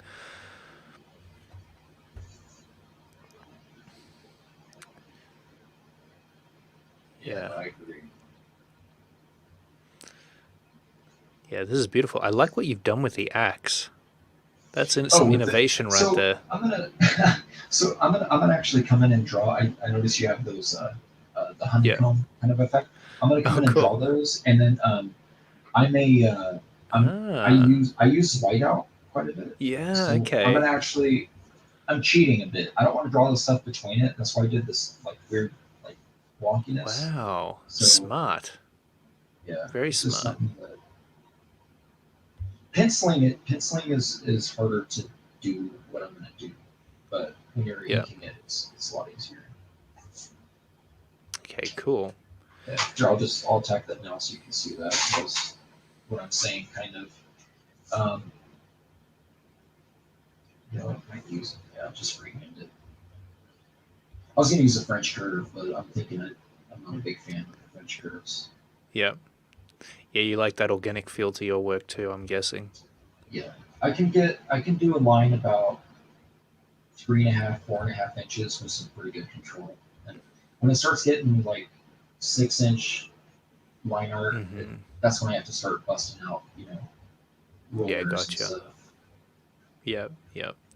Yeah, I think there's a bit of a debate actually on artists like Bernie Wrightson and whether or not they used a French curve for their very long, drawn out, thin lines. So, so my okay, I think that could be hand, and only because it's muscle memory. If you've Mm-hmm. drawn that line 6,000 times, it's not going to take a lot of effort for you to replicate Yeah, gotcha. that same line, right? Yep. Very, very true. Hey, I've got to ask you as well, when you're working with traditional inks, are you ever apprehensive about laying down a line? Because, I mean, I know that you I said that you use whiteout a little bit, but still. I I kind of just roll with it, honestly. I try not to think too much. Mm-hmm. When I make mistakes when I think, so I'm Yeah. like, no, I'll just go with my gut. Like if this feels like it's gonna work, then I Yeah, use it. good, good. Happy accidents, right? Yes, yes. Happy accidents, happy trees. Mm-hmm. Mm-hmm. Yeah, that's super cool. So, when you're first starting out, how did you actually go about learning Shelby? Did you have a mentor there that you worked with? Did you make it up on your own? Did you get How to Draw Comics the Marvel way and study up on that? Yeah, I keep How to Draw Comics Marvel under my desk for the last 40 years. I do keep that book around. It's a I pretty don't know if solid it's so book. much. Yeah, I don't know if it's so much actually useful. I just do it because it feels like the right thing to do. Hmm. But yeah, when I was at Extreme, I used to I would raid Frega's office. Usually, he had some of the best reference materials in his office. Hmm. Like he stayed on top Nice. of like what what came out from Japan that's very good for like tech, right? Things Hmm. like that. And then I would also for actually like technique approach and stuff because of my style. When I was hired in, I was kind of I would say kind of like a McFarlane Silvestri kind of clone, I guess. Hmm. And uh, so I used to go in and talk with Platt, Steve Platt. I used to talk with Platt a lot in his Really? office. That's awesome. Yeah, so anytime he was in there, I would always at least stop by and say hi and just kind of see what he was working on. Right on. How's he doing And these just days? Do you ever talk to him still? no, I've actually haven't spoken to him in uh, probably 15 years. It's been a while. Wow. Uh, That's Dan crazy. Dan said he's doing good. Dan's spoken to him. Hmm. Um, so yeah, he said he's doing good. He's not real active online. He was doing Yeah. storyboards for Marvel and stuff, and the Turtles Hmm. movie that everyone All hated with right. the noses.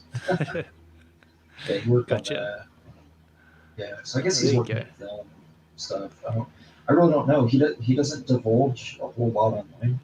So, Yeah, right. but I do know that his like his newer style. Um, I'm not gonna lie. I He did a cover for something, and when I looked at it, I thought it was Dave Finch. He has completely switched his style to this Dave Finch kind of a look. Really? Um, yeah, so if you look it up, you can Google it. If you look up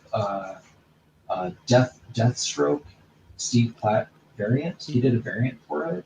Right. It looks like a Dave Finch drawing. It's the weirdest thing. I'm like, what? I don't know. Like, I don't really know. Like maybe he was experimenting, but it feels really weird to think that he would experiment on a cover. So I don't know if he's like Mm. completely flipped his style, to that. Like I don't know if he's like really focusing on Finch's work for some reason now. Okay. Dude, that's really hard to tell. I think that he did have some commonalities with Finch in his style, but they were definitely different. Yeah, Uh, yeah, they're yeah mm. the grittiness factor a little bit maybe. Yeah, tons and tons of detail. And I mean, also the anatomy of the characters that he drew were one of the most prominent things that stood out about Stephen Platt's work. It was very over the top, very beastly. His dude Yeah, characters look very, very beastly. that was attractive. That was attractive to me for a while there. He was like that to me was like the if if Sam Keith decided to draw mainstream, right? Like Hmm. that's kind of how he felt. Yeah, yeah, he was freaking awesome. And someday, and this is just a little fantasy of mine, I hope that Stephen Platt comes out with his own book that he ends up crowdfunding on Indiegogo or Kickstarter, because I think that'd be pretty awesome. I know that he had his own independent title for a while there. The name escapes me, however. I think it was He was doing something's Soul Saga. He was doing Soul Soul Saga. Saga. Yeah, and that one's got some. You'd have to ask others. I'm not. I don't know. There's some weirdness behind it. Hmm. Uh, Creative difference, weirdness, and so I Yeah, don't really know. I don't really understand that. Um, but that was a good. It was a good book. Had good art. yeah. The artwork was incredible. Had good Um, art. It's so fun that's to look really, at. really awesome. So yeah, I'm just coming in here with this saying like basically that entire bevel. I don't want to draw it, so I'm like I'm gonna do the shadows, and then I'll just come in with the white, and then like knock out the hatching that cuts through it. Yeah, dude, that's awesome. I love Yeah, that. It looks I so imagine good. digitally this would be a lot easier to do. You know, Yeah, there is a certain amount of ease that comes with it because you know that you're not going to mess up, and so you're not as worried about just having a crack at something and seeing if it works. However, that can hold up the process a little bit because you find yourself attempting hitting the undo button, attempting hitting the undo button, attempting hitting the undo oh button no, when yeah, traditionally you might have trained yourself to get it right the first time around, and so you can move on a little bit quicker. But I find that's one of the key aspects of working a little faster. I know I keep coming back to this, but I do think that there is definitely uh, some advantage to working with a little bit more momentum that deserves additional attention being paid to it. It's made such a difference in my experience as an artist because I'm much less anxious, I'm much less worried. If a mistake does happen, I just fix it. It's not like I'm rushing it and just leaving it if it doesn't work out. I'm still fixing mistakes, but I'm fixing them right. faster. And I feel like it just switches you on a little bit more. You're less passive and you're more engaged. You're more there in the moment. And you can't really get that when you're really taking your time with it. The other thing is that when you're really taking your time on a piece of artwork, because you put such an investment of energy into it, it's kind of discouraging to finish that and then jump onto the next one. It's like, damn, I just went through all of this and spent so long on it. Now I got to do it again. Whereas if you're knocking out a Right. page a day or a page every 2 days, you're almost looking forward to moving on to the next one. It's like I'm going to get this one done. I'm going to move on to the next one and the next one after that, and that conveyor belt starts turning a little bit faster, and it feels good. You're doing great work. You're keeping your interest and your engagement going because there's that variety there since you're getting things done at a faster pace. It's a total win-win for me. No, yeah, I agree. Man. That's I mean it's when you get going, it definitely helps. Um, Hmm. it just reminded me of something when I was talking about Wolves earlier. I had asked him because I was in awe. I was like, oh, first of all, I'm meeting Wolves Bertocci, right? Hmm. And I was like, also, so I was asking questions since he's right there. I'm like, do you ever finish? I was like, do you ever finish a piece and just kind of sit back and look at it, like in amazement, like, oh my God, I just did this. And he goes, I don't got time for that.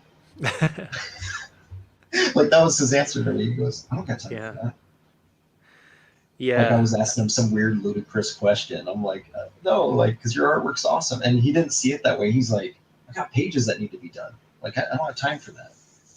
Okay. Really? Yeah. It was a interesting. He might have just been Hmm. trying to get the line to move faster because I was like geeking out. Yeah. But Right. What about yourself? Do you ever find that you finish an artwork and you're looking back at it for a little while and you're like, man, that was a freaking good run right there. Yeah, I did it's good. I usually did good. it's usually my digital colors. It's never my line Yeah. art. Yeah, it's usually if I did a good job on something coloring. Yeah, Hmm. it's never this side. It's usually the digital, art. Yeah, absolutely. Hello to Chuck Gibson. Thanks for joining us, man, and tuning in. Don't think I've seen you here before, so it's a pleasure to have you. Adam Chapman as well. Awesome, awesome stuff. They really love to see your hand Sorry, I'm drawn taking art. sorry I'm taking so long, man. It's Oh no, not at all. Do not this is tur- apologize, my this is friend. turning out this is turning out better than I thought it was going to turn out. When I first laid a few lines, I'm like, oh God, this thing's going to be a freaking Dude, mess. this looks insane, man. Like, I hope that you post this up on I'll Twitter or something. Yeah, yeah. I'll link your. Are you guys in demand? What are you doing with that right Yeah, now? we're in demand still, which is really, really cool. Okay, yeah. Um, I'll put the. If you have a short link, if you can send it yeah. on like Twitter, and then I'll post Oh, it for above sure. it. Yeah, I'll send it through Yeah, to you in Messenger. But man, it's such an honor to actually see your characters be drawn by somebody who's got this level of talent. Have you had many other people? Like, I know that you enlisted Dan Frager to do a cover up for you on Reality's War. yeah. Yeah, we did a co-op. So the Rascal is his character, and Mm-hmm. so that's really the portion, like Dan's, and then I did the rest. I did all the inks and the colors. Like that's all me. Ah, that's So awesome, man. That's yeah, really it's just cool. sorry, not a. It's a jam. It's a jam piece. Yeah. So Sweet as, man. yeah, That there's lots must of jam. be that must be awesome to be able to catch up with Dan again and collaborate on a piece like that. Yeah, well, yeah. I mean, yeah, we did back in the studio days. We didn't really work on anything together. We were roommates. We were roommates for a long time. So, but we didn't. Yeah, we didn't really have an opportunity for that. I did a couple. I did one or two pages for Black Flag for his book, but it was just like helping him get it done. Like stuff just had to get done. Um, That's awesome, man. and our other roommates were able to. We were living with like Pat Lee and Dietrich Smith. And Pat Lee was the one who brought Transformers back with Dreamwave. He had that comic, Dark Minds. He did a Ah, comic Dark nice. Minds. This is all post Extreme, Yep, But gotcha. yeah, so he's the one who brought back the Transformers comic before the Michael Bay movies and that. And Yep. but yeah, uh, Pat was we were all roommates, and Pat did a page, I think in the same book, and I think Dietrich did a page too. Hmm. But that was the one and only collaboration we had between Dan and I. Yeah, that's awesome. Um, prior to his the Black Flag campaign. Yep. Um, yeah, everything you see on his campaign page is my inks. So if you Oh see wow. like all that artwork, yeah, that's all my inks. There might be maybe one piece that isn't. Right. So, but I'm pretty sure everything on it is my ink. So That's awesome, man. So you're inking Dan Frager's book. yeah, yeah. That's cool as. I mean, how do you have any time at all? I don't. I You're don't have any working on time for Rob's anything. I book, just you're work. working on Dan Frager's, I and just you're work. doing your own book. Yeah. Dude, aren't you It like just stretched thin? uh, so it doesn't feel like it when my daughter's and she's been out of school. COVID messed everything up. I'm gonna be honest. COVID messed everything up. So Hmm. um, lockdown came at like the wrong time, Mm. um, and all that. So, Yeah. but now that stuff's kind of there's a little more normalcy now. Um, Yeah. I think that stuff's getting back on track of where it should have been a year ago. I think. Hmm. So I don't know how you Yeah, for sure. guys handled it over there. Over here, it was like it looked like stuff was easing up, and then um, they started different restrictions. It's almost like they would lift stuff and then like bring it right back. Yeah, I think that it's an interesting situation. Here in Melbourne, we've just come out of another lockdown yesterday, actually, but Oh we've wow! we've been able to kind of keep a pretty firm lid on top of any serious outbreaks. We've only had one, and we managed to stomp it right out of existence for a little while there. And the ones we've had since are actually quite small, so we're in lockdown for maybe a few days, maybe a week, but then they start to ease restrictions. I believe that and I know that we were pretty on the ball from the beginning, but other states throughout Australia, I don't think they took it as seriously and actually gave us a lot of flack, you know, kind of calling us all sorts of things because we were being forced into lockdown. But I think that we're at a point right now in human history where we really never experienced something like this on this scale, this worldwide scale. And so people are trying to figure out, governments are trying to figure out how best to deal with it. And by deal with it, I mean keep the economy going, keep making more money, while also at the same time ensuring that none of these breakouts occur Yeah. on a serious level. Because and I think, you know, I'm guessing in the US it was a little bit the same for a while there. It was kind of like, you know, how serious is this thing?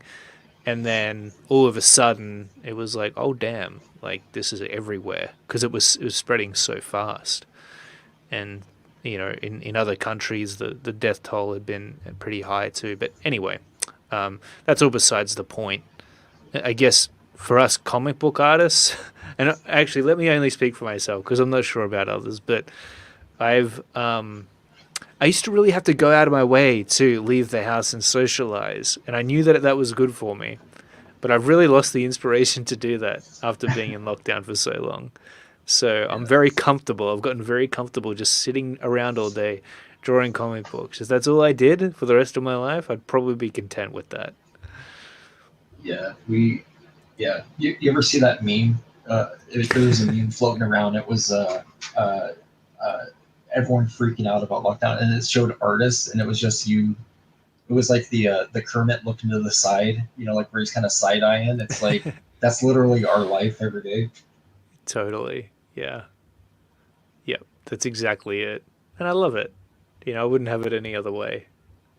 Um, Yabino, you sound like you're an Australian. I actually grew up in country Queensland, believe it or not. Not too far from a place called Gympie. Um, so, yeah, my journey has brought me all around Australia, actually. Well, I haven't really left Australia to go to any other countries. So, there you go. I'm not a well traveled worldly man, you could say. But yeah, man, it's been interesting and it's helped me to get a lot more work done and save a lot more money, funnily enough.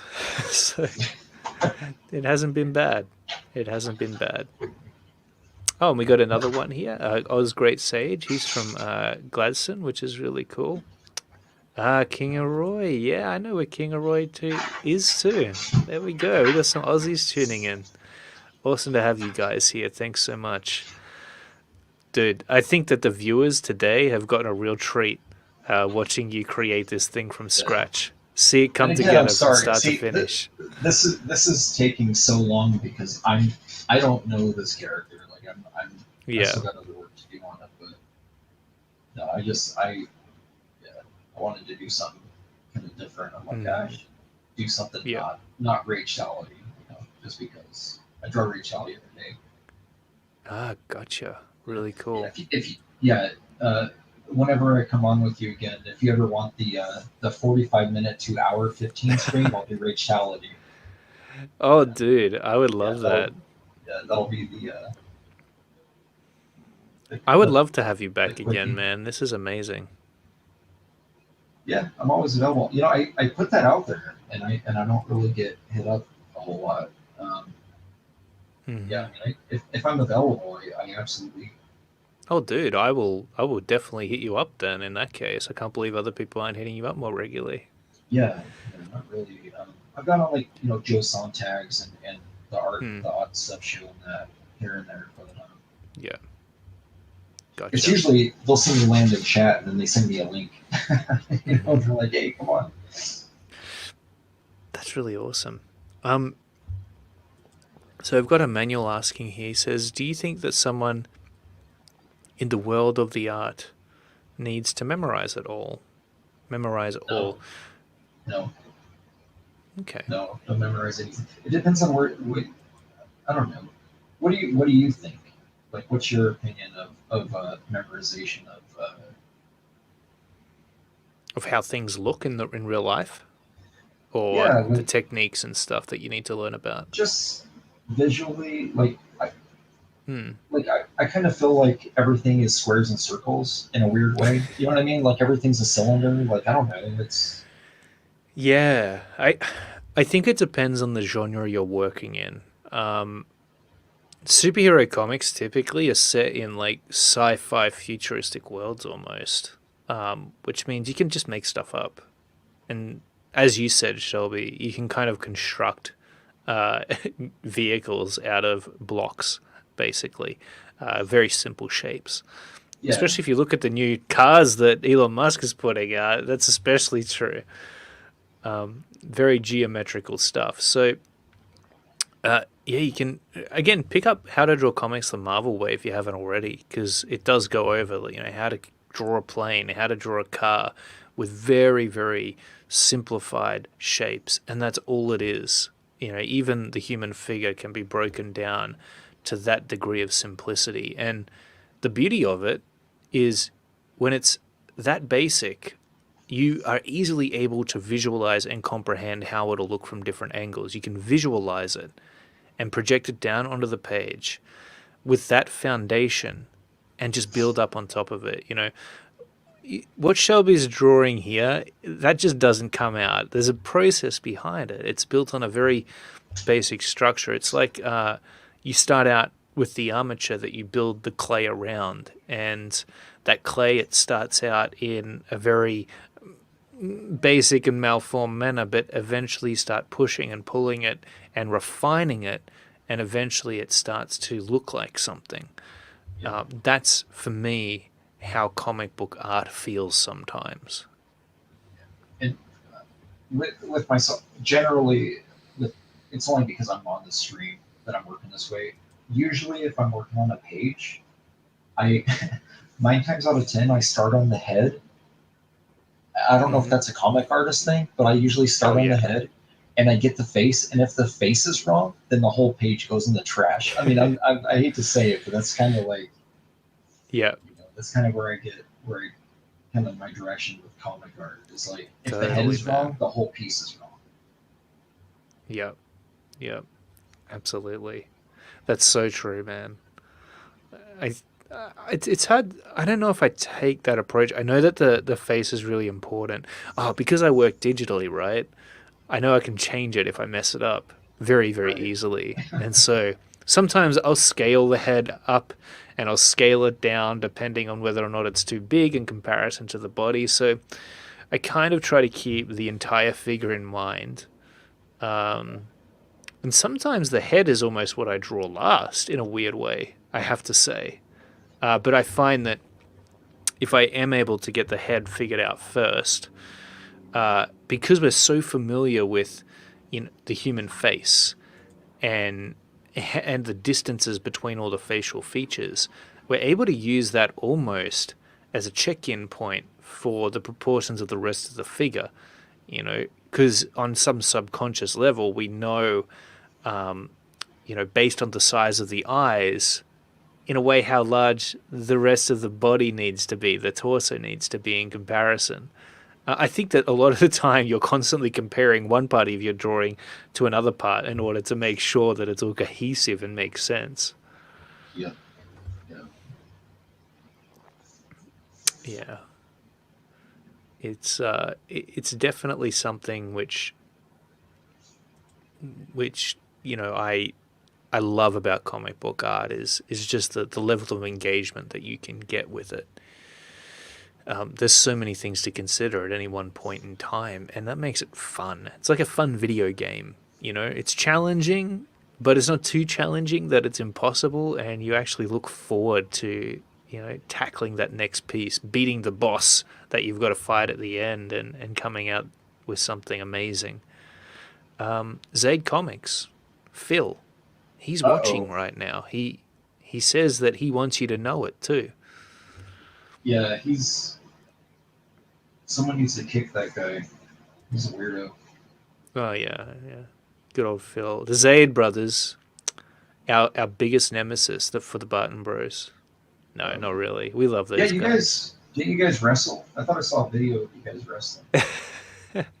Barton Bros and, Used and the to. Zay brothers. Yeah, yeah, Wasn't there yeah. there In the was a mud. wrestling. Yeah, it was a pool I've full been, of goo. I've been seeing these wrestling videos coming up of it's like the WWE, like a video game, like a mod, where they keep bringing in different creators, like wrestling each other. You know what I'm Yeah, talking I've about? seen. Oh, I've seen that. Oh, do you mean that? We were actually Yeah, in that? I I could have sworn that they were wrestling another duo. I'm That's not, awesome. maybe Phil could say in the chat. I'm not Hmm. sure.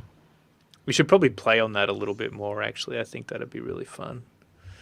Um, Actually, we might be getting another Barton bro in the fold soon enough. Our littlest brother Aaron, he has taken a keen interest in what we're doing with our comic books, and he's a little bit creative himself. So not only have we been talking him into it, but he's starting to go, man, you know what? It's too hard to get a real job. I think I'll just make comic books instead. Right? Because I comics tell aren't him, hard. what's that? I said comics aren't hard, right? They they are super hard though, right? In reality, and Yes, yes, I'm that is like, time dude, consuming. you could probably, man, comic books is like the hardest job in the world. It's not, it's great though, but it's definitely hard. You'll work more hours on your comic book job though than you will in a normal job, and you'll be Yeah, constantly switched on thinking about it too. you know what? I was just telling someone about that. They were asking like if I was to. This is another artist who I had them do a piece for me, but he asked me. He said, "Hey, so what do you think if you were to like gauge your like what you make on a book or what you make per hour on your book, Hmm. right?" Oh And I yeah. said, dude, I said, if I do the math, I'm gonna get mad. I said, it's probably something like $2 an hour. Like it's something Yeah. ridiculous. Like, Yeah.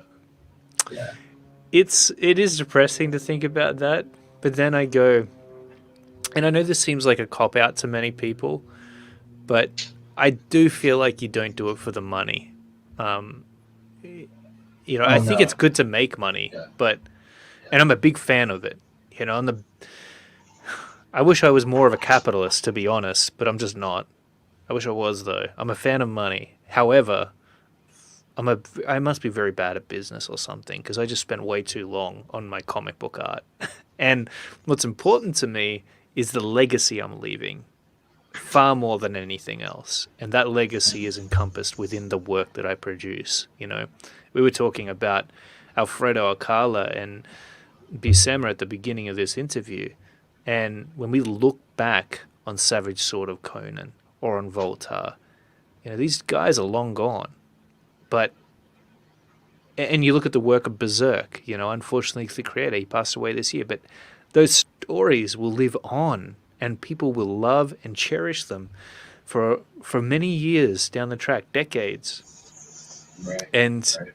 and that's amazing. That's why I create comic books. I don't just want a comic book that people throw away after they've read it or that they don't care about anymore. I want them to tell other people about it. And I want them to keep it on their shelf. And every time they see it sitting on their shelf, they feel a sense of pride that it's there. That's what. That's why I draw comic books. Because the money, man, it comes and goes. You can make money doing anything. Oh yeah, It's yeah, it's actually, even though it gives us some level of financial wealth and value, it's maybe one of the most valueless commodities that you could possibly possess in a way. It's very interesting to think about, that's for sure. But yes, adding up the hours that we spend on our comic books is, I know it makes me feel silly. yeah, yeah, yeah. I think he expected me to say like, oh yeah, I make a killing, and I was like, no, like Yeah. it's like I would make more money working at a Taco Bell. All right, like Hmm.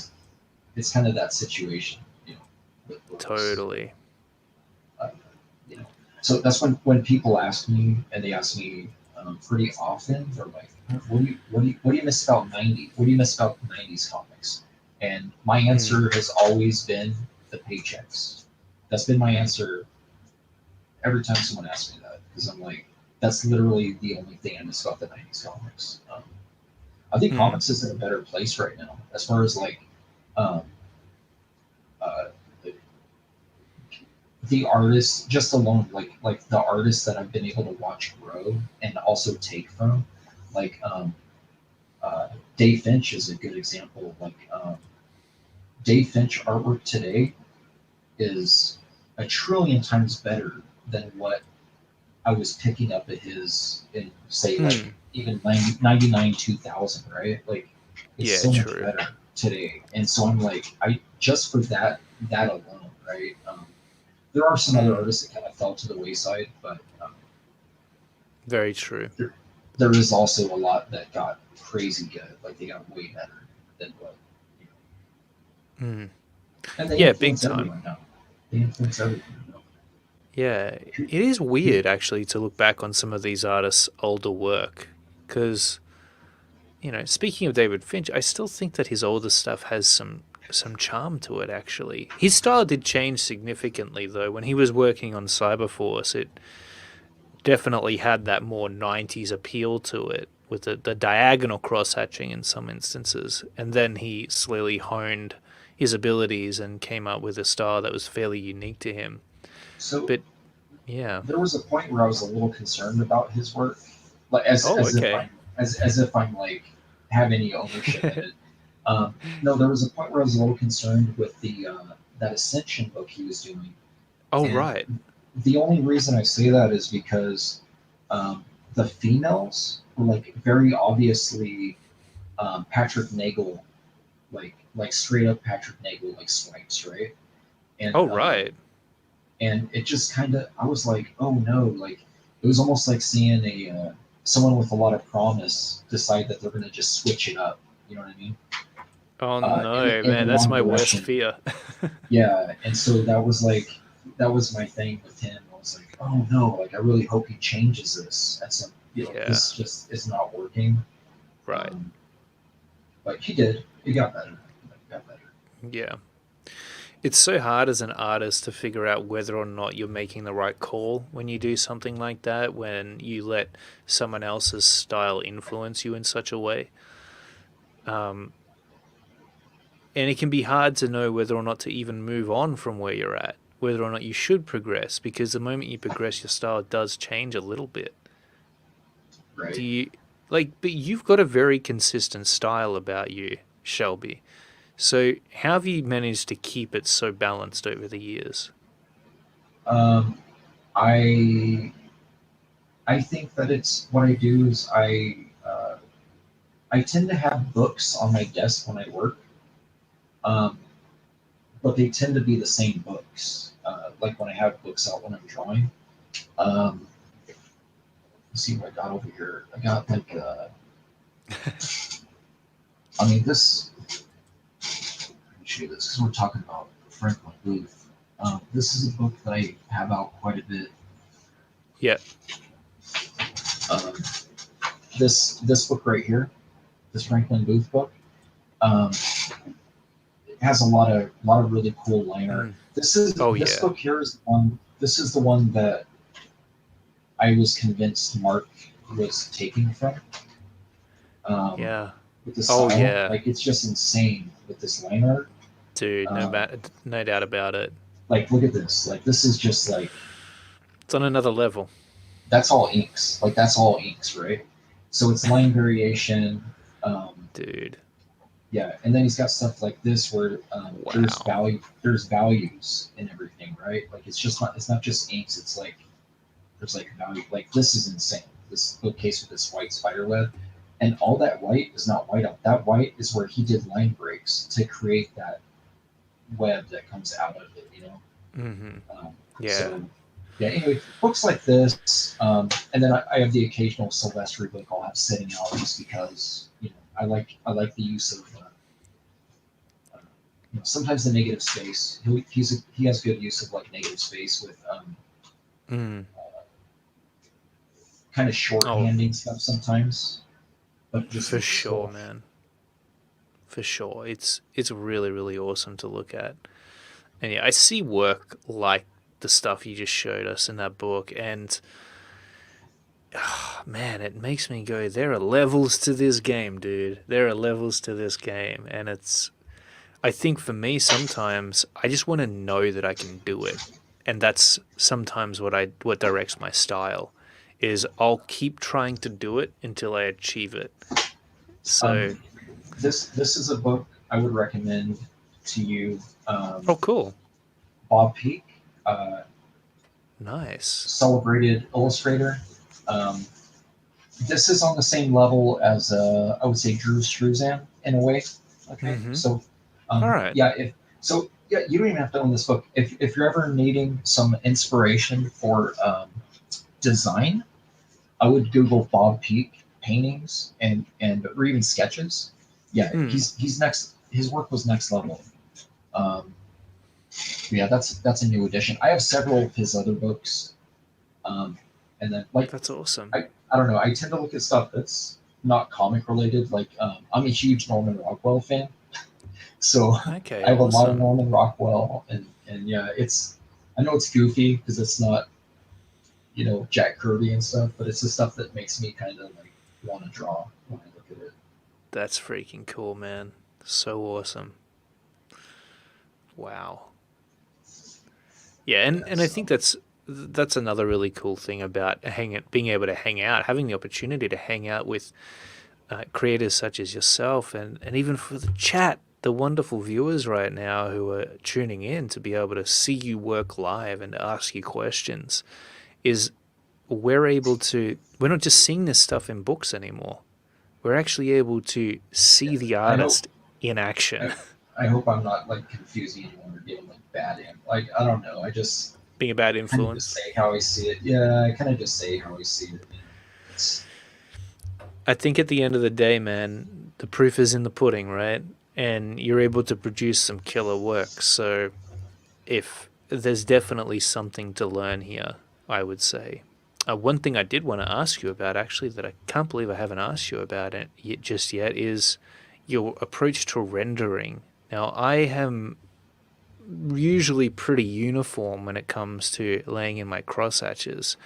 You, uh, however, are a little bit more random in the way you lay them down. So, what is your approach? How are you um, judging where to place your crosshatches and how to place them? so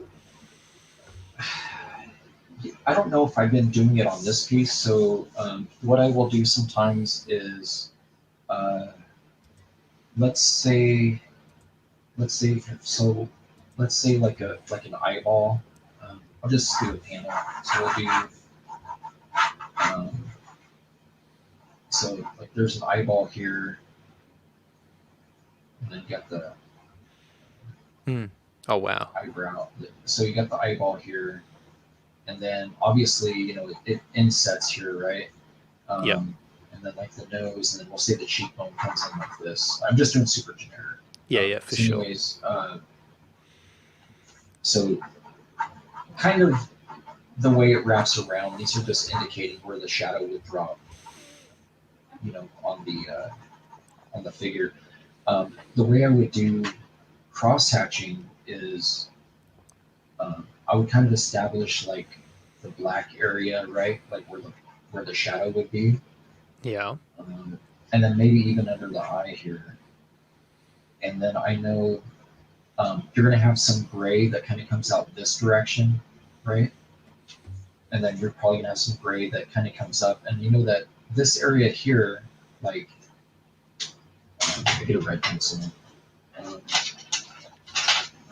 I kind of try to work like this. Like I know that a hot spot's going to be here with the colors, right? So I think in color, like this is a hot Oh, spot. okay. This is a hot spot on the nose. This is a hot spot right here, right? A little bit of this Right. here is going to be a hot spot.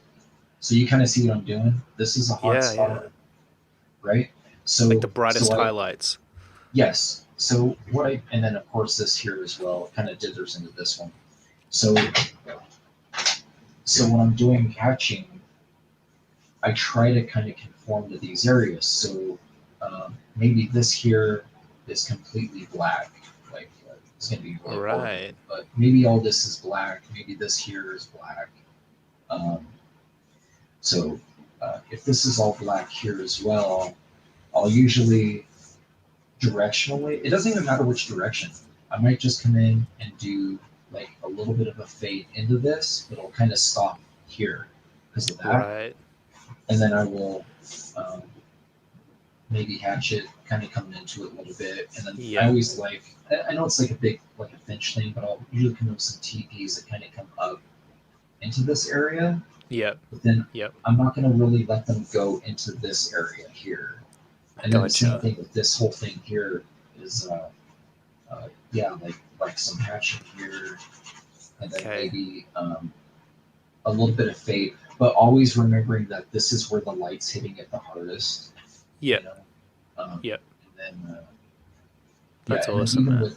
even with this, just bringing the shadows coming out of the black, like the black area, and then trying not to extend it too much into this area. And I mean, it creates the form without seeing this red line stuff, you know. Hmm. That's kind of what I'm doing here, like the hot spots of where the light's hitting. Um, yeah, I mean, I'm a little inconsistent though. Like I have this Mm. top light, yet I'm doing the head because you drew him that way on that pinup. So I'm like, oh, I'm just gonna Yeah. make it dark because yeah, sometimes you do stuff for the sake of it looks cool versus Yeah, doing it for the right absolutely. reason. I mean, and that's part of comics, you know, just not following actual science or like realistic Mm. lighting, you know. Yeah, I actually think that that's a skill in and of itself is practicing the rule of cool. Comic books, Yeah, it's so important to be able to put that into play when the time is right because you can have something perfectly drawn, perfectly rendered, but if it doesn't have that cool factor, it's just not going to have an impact on the audience. yeah, that's Um, it's Now, when you're laying in those hatches, is there any particular direction that you like to have them go in, that you intend to have them go in, or just can you keep it random as long as they're confined to those mid-tone areas you've delegated? um, I usually work two directions, Hmm. kind of like your own work. Yep. I usually work um, like like the linear method where it's like you go from the dark this direction and then just kind of dither out, Yeah. Gotcha. or I'll if it's like a rounder shape, I'll usually come in and I don't do straight lines. I usually curve them a bit. Okay. Cool. Or if you're doing that and it's like darker here, um, sometimes I'll just kind of hint at it a little bit, but then I'll go real heavy with you know, that kind of a Mm. fade, you know, like Yeah. the Nice. TPs. Yeah. So That's awesome, I man. don't know. I That's kind so of useful to know. sometimes it's the angle of my hand. If my hand is angled a certain way, I'll do it, even though it's not like correct. I'll just do it because my hand's already there. Um, most artists are lazy. I guess I don't Yeah. know. Like we all do stuff that's like bad habit. Absolutely, man. For sure. Big time. Um, I'm glad you guys are really enjoying this today. I'm enjoying it. I'm getting a ton out of it. I hope I'm not the only one.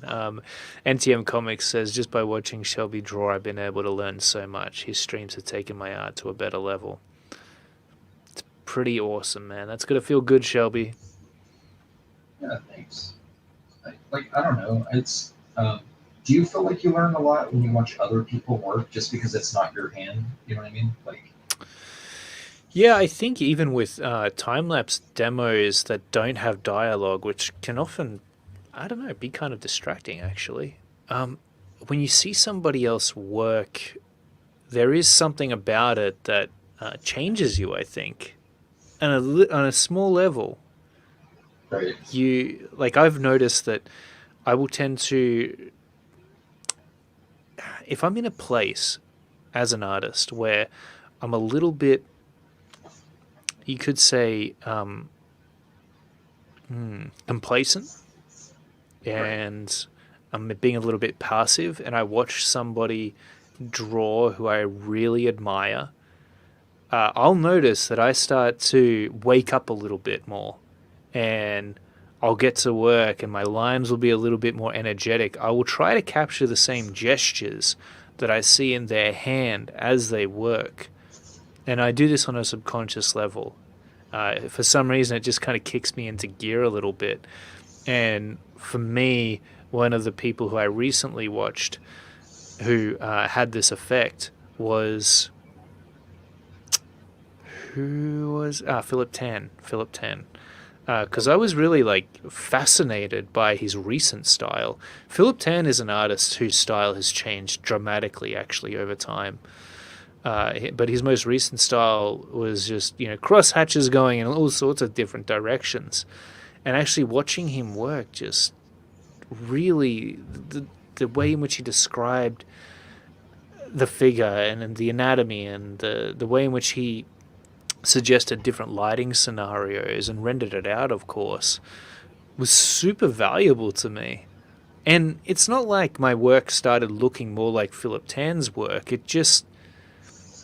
I think it re-inspires you a little bit to see another artist at the Yeah, drawing board. yeah, yeah. Sometimes seeing a different approach of like let's say that line set is sort of like your arsenal, but you Mm. kind of have like you feel like you've overused certain things, right? Like I don't know if you Mm. get that. I get that quite a bit where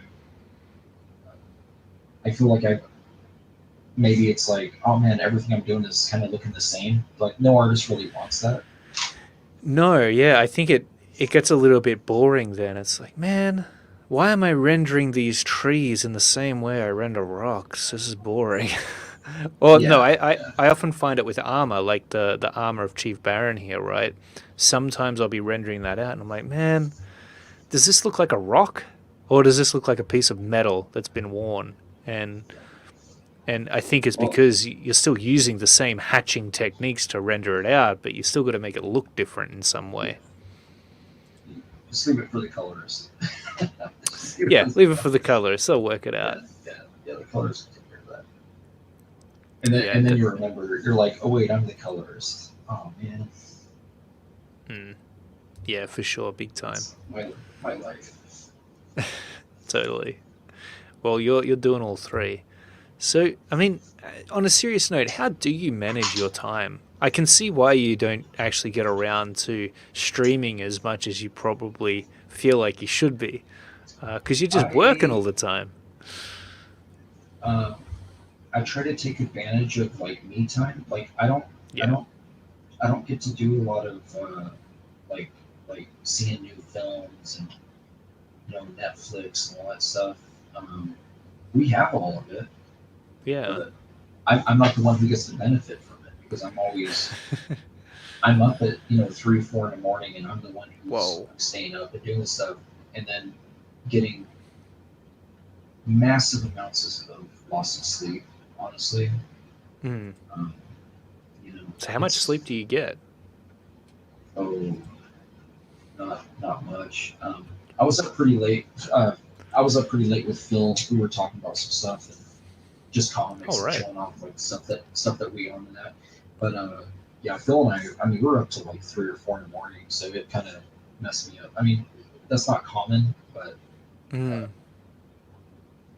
Damn, man, that's crazy. yeah, when I get a chance to talk to other creators and just kind of talk shop and see what people are working on and stuff, um, that definitely cuts into like the art time and stuff. So I don't Mm. know. I probably get an average of maybe 5 or 6 hours a night, if that. I mean, on It's the not too weekends bad. though, I'll sleep in. Like I'm not gonna lie, I'll Yeah. sleep until 11 a.m. You know, Hell yeah, on a dude. Saturday. Um, but then the Mm. following Monday, 3 hours. It's pretty bad. Like I'm not the poster child for healthy sleep habits. For sure. For sure. Yeah. Yeah, dude. I totally agree though. You've got to have that me time, and I've recently been uh giving myself a little bit of me time at the end of the day, so that I'll get to about midnight, and I'm like, you know what? I gotta watch myself some Vikings, make myself a coffee. Maybe I Oh, nice. I get a bowl of sweets or something savory, and I'll sit back and I'll partake in a few episodes of, it might be Vikings, might be whatever it is I'm watching at the time. Yeah. And what I've found is that it kind of becomes a sacred thing, especially if you're somebody who has never really had that before. Like I never used to give myself any me time. It was just comic art and then everything else that I was obligated to do besides that, and nothing in Right. between. And Right. I think that as you get older, if that's all you're doing, you can kind of start resenting everything. And you don't ever want to resent your work. You want to appreciate it. And I think time away from it actually helps you to appreciate it a little bit more and helps you to replenish your creativity, fill your cup back up. Because if you're always running on empty, then I'm a big movie buff. Like movies inspire me big time. Some of the Right. coolest stories I've thought of have been inspired by kick-ass films that I've watched. So, you have to engage with those things that help to keep you together as a person. When I think about, who am I and what do I stand for? Well, funnily enough, a lot of it is, some of those movies that I watched as a kid that still inspire me till this day, some of the music I listen to. I mean, in a weird way, that fundamentally provided the basis of who I am today and what I create, especially. So I think that it is important to keep on indulging just once in a while on that kind of thing because Yeah. it can be actually a benefit to you as a creator. That's a fact. Yeah, I'm notorious for finishing a page, going out there, 3 in the morning, throwing on whatever show I'm watching, and Mm, eating a bowl of cereal, and then going to bed with like horrible acid reflux. it's, yeah. it's kind of what happens. Absolutely, man. Look, I think as well the other thing that is really cool about being a comic book artist is at the end of every day you can look back on what you spent your time doing and actually see something for it. You Right, know, right, a new piece of artwork. Maybe you managed to knock something out in a day, or maybe 2 days, whatever, right? But it doesn't matter. You've created something and it's tangible and you can see it. You can see the sum of the time and energy that you put into it and spent, which is, a little bit different to what most normal people experience when they go to their day job. It's kind of the same thing day in and day out, and nothing ever changes. You get the paycheck, and maybe that's what you see from the work that you put in. But I just feel like, in a way, the work for a comic book artist is the reward in and of itself. And right. that's probably why we do it for nothing, for such a low pay rate. Yeah, Dude, it's. this looks amazing. I'm gonna do a little bit of splatter on this Go for it. somewhere. Yeah. Also, I don't know if you ever use these. These are those brush pens, those Japanese brush pens that you Hmm. can get. They're disposable. I save them and I actually spot my blacks with them. I use these instead of like Cool. dirtying up because they have the cap. I know it's kind of cheesy, Gotcha. but yeah, so that's why I save these.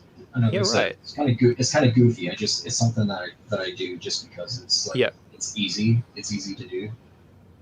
But Yeah, that's yeah, awesome. and then yeah, I don't know. I use anything. I got like trading card sleeves and stuff, but I'll actually use these for splatter stuff too, and I'll use the brush. Um, Hmm. I I have I have like toothbrushes and stuff that I use for them with the white out splatter and all that too. I just Yeah, don't. nice.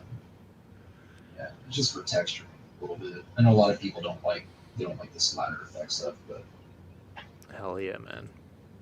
characters like this, I feel like you kind of have to. You got to do it. Oh yeah, for sure. It adds that extra level of grit and Yeah. dirtiness. And there's nothing better that suits that than dark medieval horror art.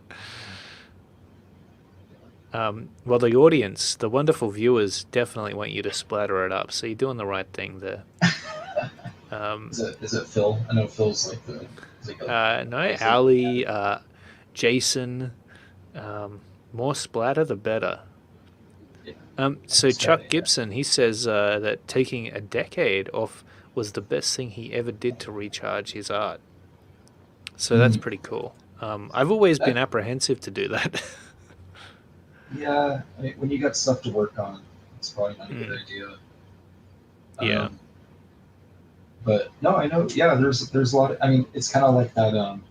There's that baseball movie of the pitcher that decided to work. He had to work on the farm, like the family issue. And yeah, then right.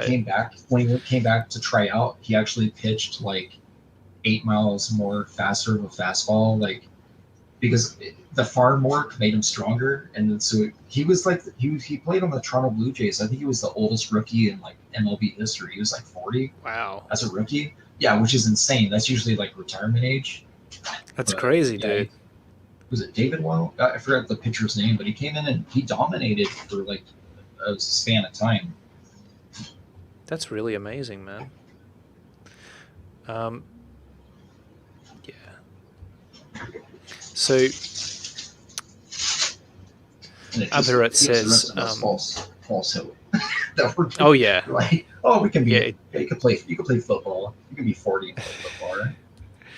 yeah, for sure. I think, and one of the reasons as well that I've been a little bit hesitant to actually let go of the rendering and go for that cleaner style is because I've come so far with it. Like, I Yeah. would never say that I've mastered any aspect of my artwork, but I would certainly be worried about losing the progress I had made if I stopped doing it.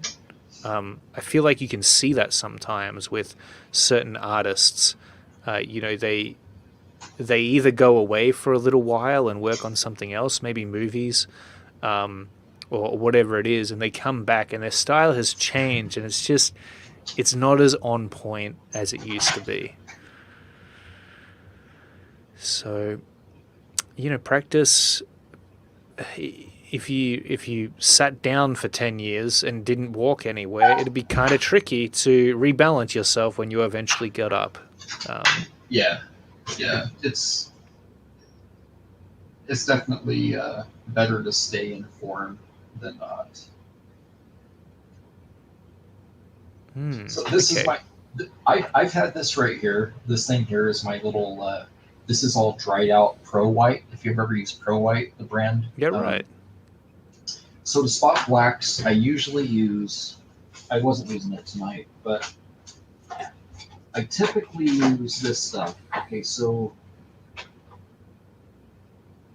and this is insane because I bought these jars in 1991 and they still exist. They still have stuff in them. So this is Pro White. Okay, That's and awesome, it's man. you use water, you dissolve it in water, um, and it's a base, and then they also have Pro Black with I don't have a bottle of it here. Anyways, it's the exact same bottle, but it's just black, and it that for originals, it gives you a very uniform black on the original. So That's great. it's a very good product to use. Yeah. Um, Oh, wonderful. but I was using these back in like junior high and high school. Um, I forgot which artist I had met. It was someone working at Marvel, and he was dating one of my neighbors Oh, yeah. behind me, and he yeah, neighbors that grew up behind me, they were Hawaiian, so they would have like luau's in their backyard and stuff, and I would go and hang out. Then I was over there one day, and this guy was there. He was drawing Wolverine, and it was really really good. And I was like, oh my Oh, god, wow. like you can draw? And he goes, yeah, I work for Marvel. And I was like, wait, what? That's I have wicked. two. Yeah, in my storage, I have two sketches that he did for me back then. I kept them. I've kept them all these years. So that was like what year? That was like in 1987, I guess, when this occurred. So I still have the drawings he did for me. He did a Nightcrawler and Whoa. he did a Wolverine, and um, he signed one of them. And I feel like his name was Ray or Roy or Ray, one of the Oh, two. okay. Um, but yeah, it was the only Damn, time I man. met him, and That's that was really kind of like amazing. my that was like my thing with him. You know, I was like, oh my god, I met a professional artist. You know, that was my first time meeting someone who was paid by a company to draw. You know, Mm. so Wow, that's yeah, it amazing. was So, was it easier to get a job as a comic book artist back then than it is today? no, because you're a pro as soon as you crowdfund a book. I'm being Yeah, honest. It's apparently, easier yeah. today. No, I'm being honest. It's because here's the thing. I was meeting people at shows. Every single show I went to, I was meeting people at shows that were better than me that didn't have work, and that was bothering me a lot. I was like, why is there so many really really good unemployed artists in this industry? It just didn't make Mm. sense. Okay, right. So I don't know. It was weird. And today, I feel like they would have just been like, you know, screw Marvel, screw DC. I'm going to do my own thing. And I think fans would have been like, oh my God, this is amazing. Right. Mm. So, yeah, I think today it's easier. But as far as like, if you're seeking out a job today in the mainstream, I would say it's harder because Yeah. they have like, there's a criteria, I feel like, that exists as far as like who you are as a person, right? Hmm. Um, and it sucks because that stuff didn't exist before, you know. So Yeah, for sure, man. It's so true. I feel like that we are in a wonderful time right now. Um, Especially if you get into our scene. There's so many independent creators right now who are actively seeking out colorists and inkers and pencilers and letterers, and there's not enough right, to go around. So, if you right. get really good at this stuff and you get to that, Well, and are you even in, guys? How much other jobs are you guys doing? You and your brother. How many other jobs are you picking up as far as within mm, indie? You know, just indie in oh general. man, we could pick up more if we could do it. We've unfortunately had to be really choosy, but yeah, we get offers, a lot of offers actually, to work on different covers and pin-ups and projects. And I'm Books. Yeah. sure if anybody thought for a moment that we had the time or to actually do an interiors for a comic book, they would definitely hit us up about that. But it's just, I think working on our own project makes it a little bit difficult to do. So we've got to be Yeah. choosy, but the opportunities are definitely there if we want them, and I don't think that you even probably need to be doing the kind of stuff we're doing. I think that you could even be at an intermediate level and still probably get some decent work from the independents right now that are the funding their own books. And we I think that there's the creators that we want to encourage, there's the readers as well that we want to bring in and also get psyched and ecstatic about the books that we're creating. But also on top of that, I think that we're helping people who actually are coming in from the outside and just want to work on cool projects. They just want to be a part of those independent creations, as opposed to doing their own book. And Right. and that's why I think this industry is just, it's flourishing, man. There's like this parallel industry that has come about within comic books that if I mean, I know I'm already here, but if I was separated myself for a moment and I was a young artist who had some potential, I know definitely what I would be looking at in terms of get. I would definitely try to get my foot in the door with some of the independent creators out there because the projects are so interesting and so cool, and it doesn't seem like there's such a wall between me and doing the work that I'm most passionate about. Like to get into Marvel and DC, even on Marvel's website, they'll be like, hey, don't bother even contacting us. We'll reach out to you if we're interested in working with you. And it just Right. seems like so Right. excluding. Like, okay, well, why am I going to bother? You know? Well, there. Yeah. The I think I'm done with this. I think it's good. Dude, So nice. I threw some of that Look at chunky. that. Let's take You a probably can't see it. I don't know. look at Like it. it's probably hard to see. I'll Oh scan it. man. I'll send you guys a scan. You can throw it in as a fan art in your book whenever you decide to. Oh wow. Um, Really? Thank you, man. We gotta like maybe we'll do an art trade or something. We'll do something up for you. I think that'd be really cool. yeah, yeah, this is Um, interesting. cause man, that looks so good. I'm absolutely Well, stoked. it's a sketch. It's just a sketch. Man, I don't know. My sketches don't look like that. Use it for like a trading card or something probably. Man, it Whatever looks you want. really amazing. I'll send you a high res. You guys do what you want to do with it. Dude, absolutely. I would love that, and in whatever way I can return the favor, um, please do let me know. Yeah. I must switch my camera over. For sure. Sorry, man. I feel so bad, dude. It took so long. Dude, it's already Don't 10. take Oh my that. god. Don't feel bad. Look at this beautiful gift Wow. you've given us. It's amazing.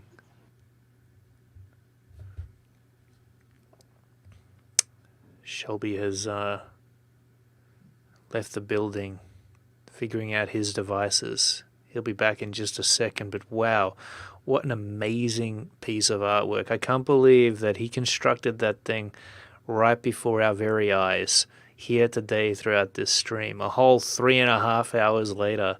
I mean, the man works at such an incredible pace, and to be able to produce work at that level in There we that go. amount of time, incredible. Well done, man. And Yeah, don't dude. you Oh, dare thanks. apologize No, because it was weird. I thank you. I'm very grateful I for your clicked time. I clicked the other camera and it logged me out. I was just like, All right, there you go. yeah, Yep. yeah. So, anyways, no, Lots of I'm very happy with happy it. people. It turned out better than I thought it was going to turn out. So, Yeah. yeah, there you go. You might be able to see it better on here, but There we go. That's yeah, beautiful, man. I can see some of it. Yeah, Oh yeah. Wow, that's even more yeah, detailed than I thought. yeah. Let me see if I can get that bigger.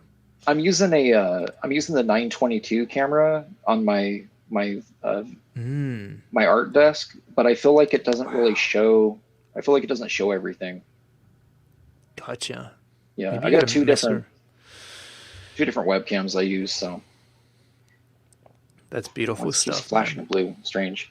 Yeah, no, that's okay. So this is just a 9x12. I didn't do it like super large, you know. Still, I love that.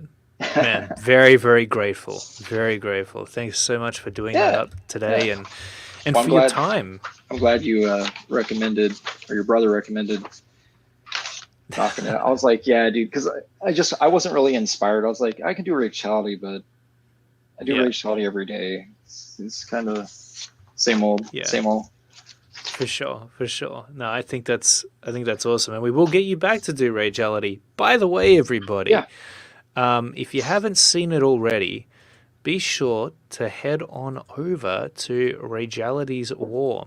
This is the comic book that Shelby Robertson has put together himself. It's all his art. Look, check it out. If you like what you saw today with that Kozor piece, well, you could get a whole comic book that looks like that. Look at this. Here's the cover. But what I love about Shelby's work is that it's different from many other comics that you're going to see in the way that the interior artwork looks just as good as the cover artwork. Okay, here's the Frager piece I'm guessing that you collaborated on. Beautiful stuff. The cover, yeah, the cover. Yeah, there it is. Great, great stuff. And then Thanks, man. some homage covers as well. Look, this is one of my favorite covers right here. That's just kick-ass. Kick-ass all over. Oh, yeah. It's awesome. And look how humble Shelby is being. He's trying to hide while I talk up his book. But really, I mean, this is incredible, man. I don't see many comic books that look like this. And it's just, you're so consistent in the level of quality that you produce within your work. I love that you're bringing this to the table, that it exists, that you're bringing back that 90s nostalgia, man. A big thank you to you on behalf of all of us. Yeah, thank you. Thanks for having me on. Look at Like I that. said, just hit me up anytime you need. If you guys need just someone even to talk shop, man, you can bring Man, me on. that'd be amazing. I would I love can that. I'm gonna take you yeah up on it.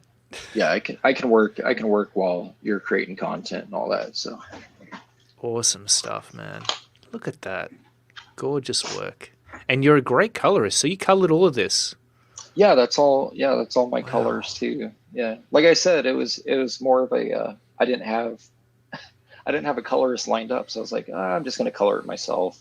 Totally awesome, man. So these highlights here, that's the hard light that you were talking about before, is that it? The The blue. hard Yeah, well like the blue and the purple and rageality here. So this is So hard light layers? uh, the blast from the gun on Clinton is for sure. I was using like Right. a beige or yellow. See, so something else I figured out is that sometimes on the rim lighting, you know, Mm. if you're creating a hard light layer, sometimes you want to use a color that's not necessarily the background color. Like you can use like a very diluted pink or a beige Mm. instead of a yellow or a red, and then you can get that kind of an effect where it's like it has that rim light look, but it also Mm. is like a little more subtle, right? Like it's not so like Mm. in your face glowing like they're made out of metal, right? You know what I mean? Like that we all do that. We're all guilty of Yeah, it. So yeah, and it just totally, man. it kind of lets it recede a little bit and lets a little bit of the cool colors or the skin tones, it pulls them forward. It's hard to explain. It's hard to Heck explain, but yeah. it gives it a different dynamic. I feel like sometimes, not every time, just sometimes, Hmm. it's Yeah, it's for all sure. a lot of control Z in there. But Man, this looks cool. Is this a little is this the image logo that I'm seeing? is that what it looks like? I don't know, maybe. Ah, there you I go. I hide stuff in all my pages, by the way. There's stuff in all my pages. So That's so cool. like literally every page has stuff hidden in it. And dude, what the heck is this, man? Is this uh, this is the ash can? What the hell? Yeah, This that's in looks the ash can. amazing. So the book's, like I said, the book's kind of a Fannie Mae book. So I'm doing a lot of just very bizarre and weird things with the characters. This So just looks cool. one of the Ashcan books, I have a thing where part of his training program is kind of like Neo in the Matrix, where he goes into the Matrix and is getting trained. But instead of Hmm. the Matrix, he's getting trained in things that have a very strong resemblance to games like Strider and Altered Beast. So Hmm. that's kind of where these characters are derivative from, that he's like fighting in Nice. his training sequences. And so That's badass. people my age will probably catch on to it when they flip pages, Yeah, right. but I'm just trying Man, to make it visually interesting for people to look at. oh, it's beyond visually interesting, my friend. Yeah. This is And incredible. those are obviously like very, very stereotypical extreme characters. Yeah. Yeah. Yeah. I mean, Which like we love, man. We need more of this. yeah. Well, they don't, yeah, I shouldn't say, but they're not going to be around for long. Those characters aren't around for long. Yeah, yeah. Spoiler alert. Spoiler Yes. alert. Man, Spoiler, everyone dies. I can't believe the ash can looks like this. I hope I got it. I'm sure I got it. Yeah. I had it as a add-on. It's actually three ash cans as a set. So what the ash cans are just a supplemental, and Right. they kind of fit within the book, but they weren't stuff that was like super necessary. The book's already at 80 pages of story without the ash cans, so it's a lot of It, work. And I was like, dude, I'm not coloring 160 pages for one campaign. So I was like, no, because originally it was a 48 pager, then it became a 56, and then I just kept expanding it. And I was like, mm, okay, yeah, these ash cans are going to contain some cool art. At some point, I might color them up and put together a Raciality War #1 and #2 whenever I finish that as well, and just make like a super size, like a Raciality giant size or whatever. But dude, that'd be cool. yeah, I mean, maybe in 2023. I don't think it's going to happen Maybe, next year yeah. even. I mean, it's a lot of work. The coloring, It you know, is. I'm slow. I'm a slow colorist, so. I mean, the other thing is as well, like, how big is this ash can in terms of, is it the size of a regular comic book? Like, in terms of the Uh, dimensions, or is it smaller? no, the ash cans are smaller. Gotcha. Yeah, This looks like it has just as much detail in it as the regular one. yeah, like this is a regular comic, and the ash can is this. They're slightly smaller. Yeah, Gotcha. Let's have a look. yeah. There you So go. yeah, this is an ash can, and just like regular ash cans, the ash can material is black and white. Yeah, Oh, there you go. it's an old plat ash can, but Very this was my nice. first published book at Image. Whoa. Yeah, so yeah, that was my That's first badass. published book. Yeah, so this was I don't remember when this came out, but yeah, Crypt was created by Liefeld and Platt. They co-op created it, but so yeah, an ash can is this size. The comic is 6.876, well, 6.5 by 10 and a quarter or whatever, and then the ash cans are Nice. 5.5 by 8. Yeah, Cool. but Man, look at that Crypt they're comic fun. though. Like, Oh, that how good does that look? How good yeah, does that look? Man. yeah. I don't know. It's kind of cringy. Like, look at these faces, dude. Like, Cringy. oh, look how I used to draw women. Like, no, this is Yeah. bad. Like, Oh this is yeah. not good. Yeah. But Like still. this would never work today. Like that face. My favorite face in it, though, I think I was just showing it. It had Yeah. Danny Mickey inked it, who, you know, he was inking Spawn, and he was inking Finch for a long time too on the New Avengers. Yeah. He smeared ink. That's in the print. He smeared ink on the face and forgot to white it out. So Oh that's really? actually, yeah, that was on the original. Yeah, Looks it's like kind it's of, meant to be there. no, it's just Danny messed up and didn't fix it. Yeah, Damn. but Right, no, man. yeah, That's awesome. he was an awesome inker. Well, hey, look, let's watch the trailer here for Rageality, and then I reckon we'll wrap this up. We've Yeah. kept you for so long today. Oh, I'm you mean gonna I reshare kept this. you for so long today? No, no. There goes your you day. were You're welcome. you were. It's okay. I can still get some work done. I got some exciting announcements at the end actually that I'll make. But here we go. Let's play this video.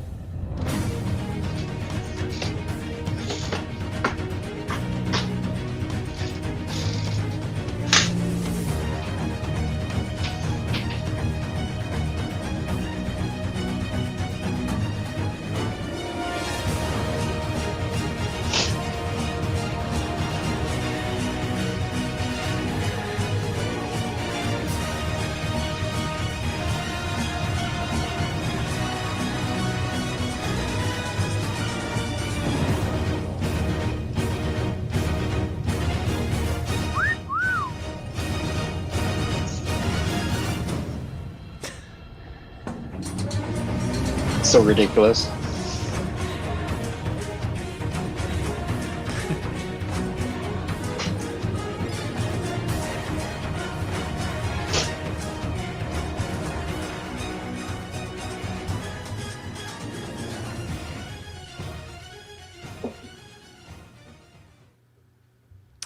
That was really awesome, man. I Love it. got yelled at that my trailer was too long. What? No way. I was entertained. Yeah. I've seen longer trailers. Way longer trailers. We cut it. I think it was at like 2:22 or something, and we ended up chopping like 30 seconds off. It was because I just have too much in my campaign. Really, I had to cover all of it. You know, the ash cans, cards, comics. When it launched, Gotcha. Frege didn't come into the mix till later. Someone had asked me, they're like, "Shouldn't the all the goods tier have Frege's?" And I was like, "Well, I was already like 3 weeks deep in my campaign when I was added, so no." There you go. I Right. wish it was. It probably would have helped it in the beginning, but Oh, I for was sure. I was fortunate enough to get it. That's all I care about. Hell yeah, man. Well, This was absolutely awesome. Guys, click the link in the description below to Ragelity's War. 94 Ragelity's War, issue 1, and back this awesome book. You gotta want it in your collection. I know I do. Can I answer something real quick? Perth Yeah, asked for sure. earlier, I think I caught it. They asked what my first comic was. I had, so that's complicated. I had two. The first thing that I illustrated was, I think that, well, no, it was Black Flag Zero, right? Oh, so wow. I did a short story in Black Flag Zero way back in the day. My first No published way. art piece was in Black Flag number 4. It was printed a year after it was illustrated in color. So they sat on that piece for like a long time, super long time, I think. And then what happened was the work that I did prior was printed later. So Crypt number 1, I think, was the first published image book that I did. And then Frega's Black Flag stuff was later. But the Frega Black Flag stuff was actually illustrated like my first week that I was living in Anaheim. Yeah, so it's weird. That's it's weird how pretty amazing. comics work. Like, you can work on something that doesn't see the light of day, and then your newer stuff is coming out like immediately. Very true. Very, very true. Yeah. So. All right, man. We'll wrap it up there. Guys, big thanks to the chat. Big thanks to Shelby Robertson for joining us today. Oh, look at it. Some Kozor. Man, I can't get enough of it, man. Can't get enough of it. If you're only catching the end of this stream and you just saw that magnificent piece of artwork, be sure to watch the replay, because Shelby, he created it from start to finish during the course of this stream. So there's a lot of value on. Is this your longest stream? No, we've had longer streams. Okay. Although I probably should re-emerge from my studio soon, so that my lady knows that I'm still alive. Right. But and I need to eat something. I need to hydrate, I think. It would be a healthy decision.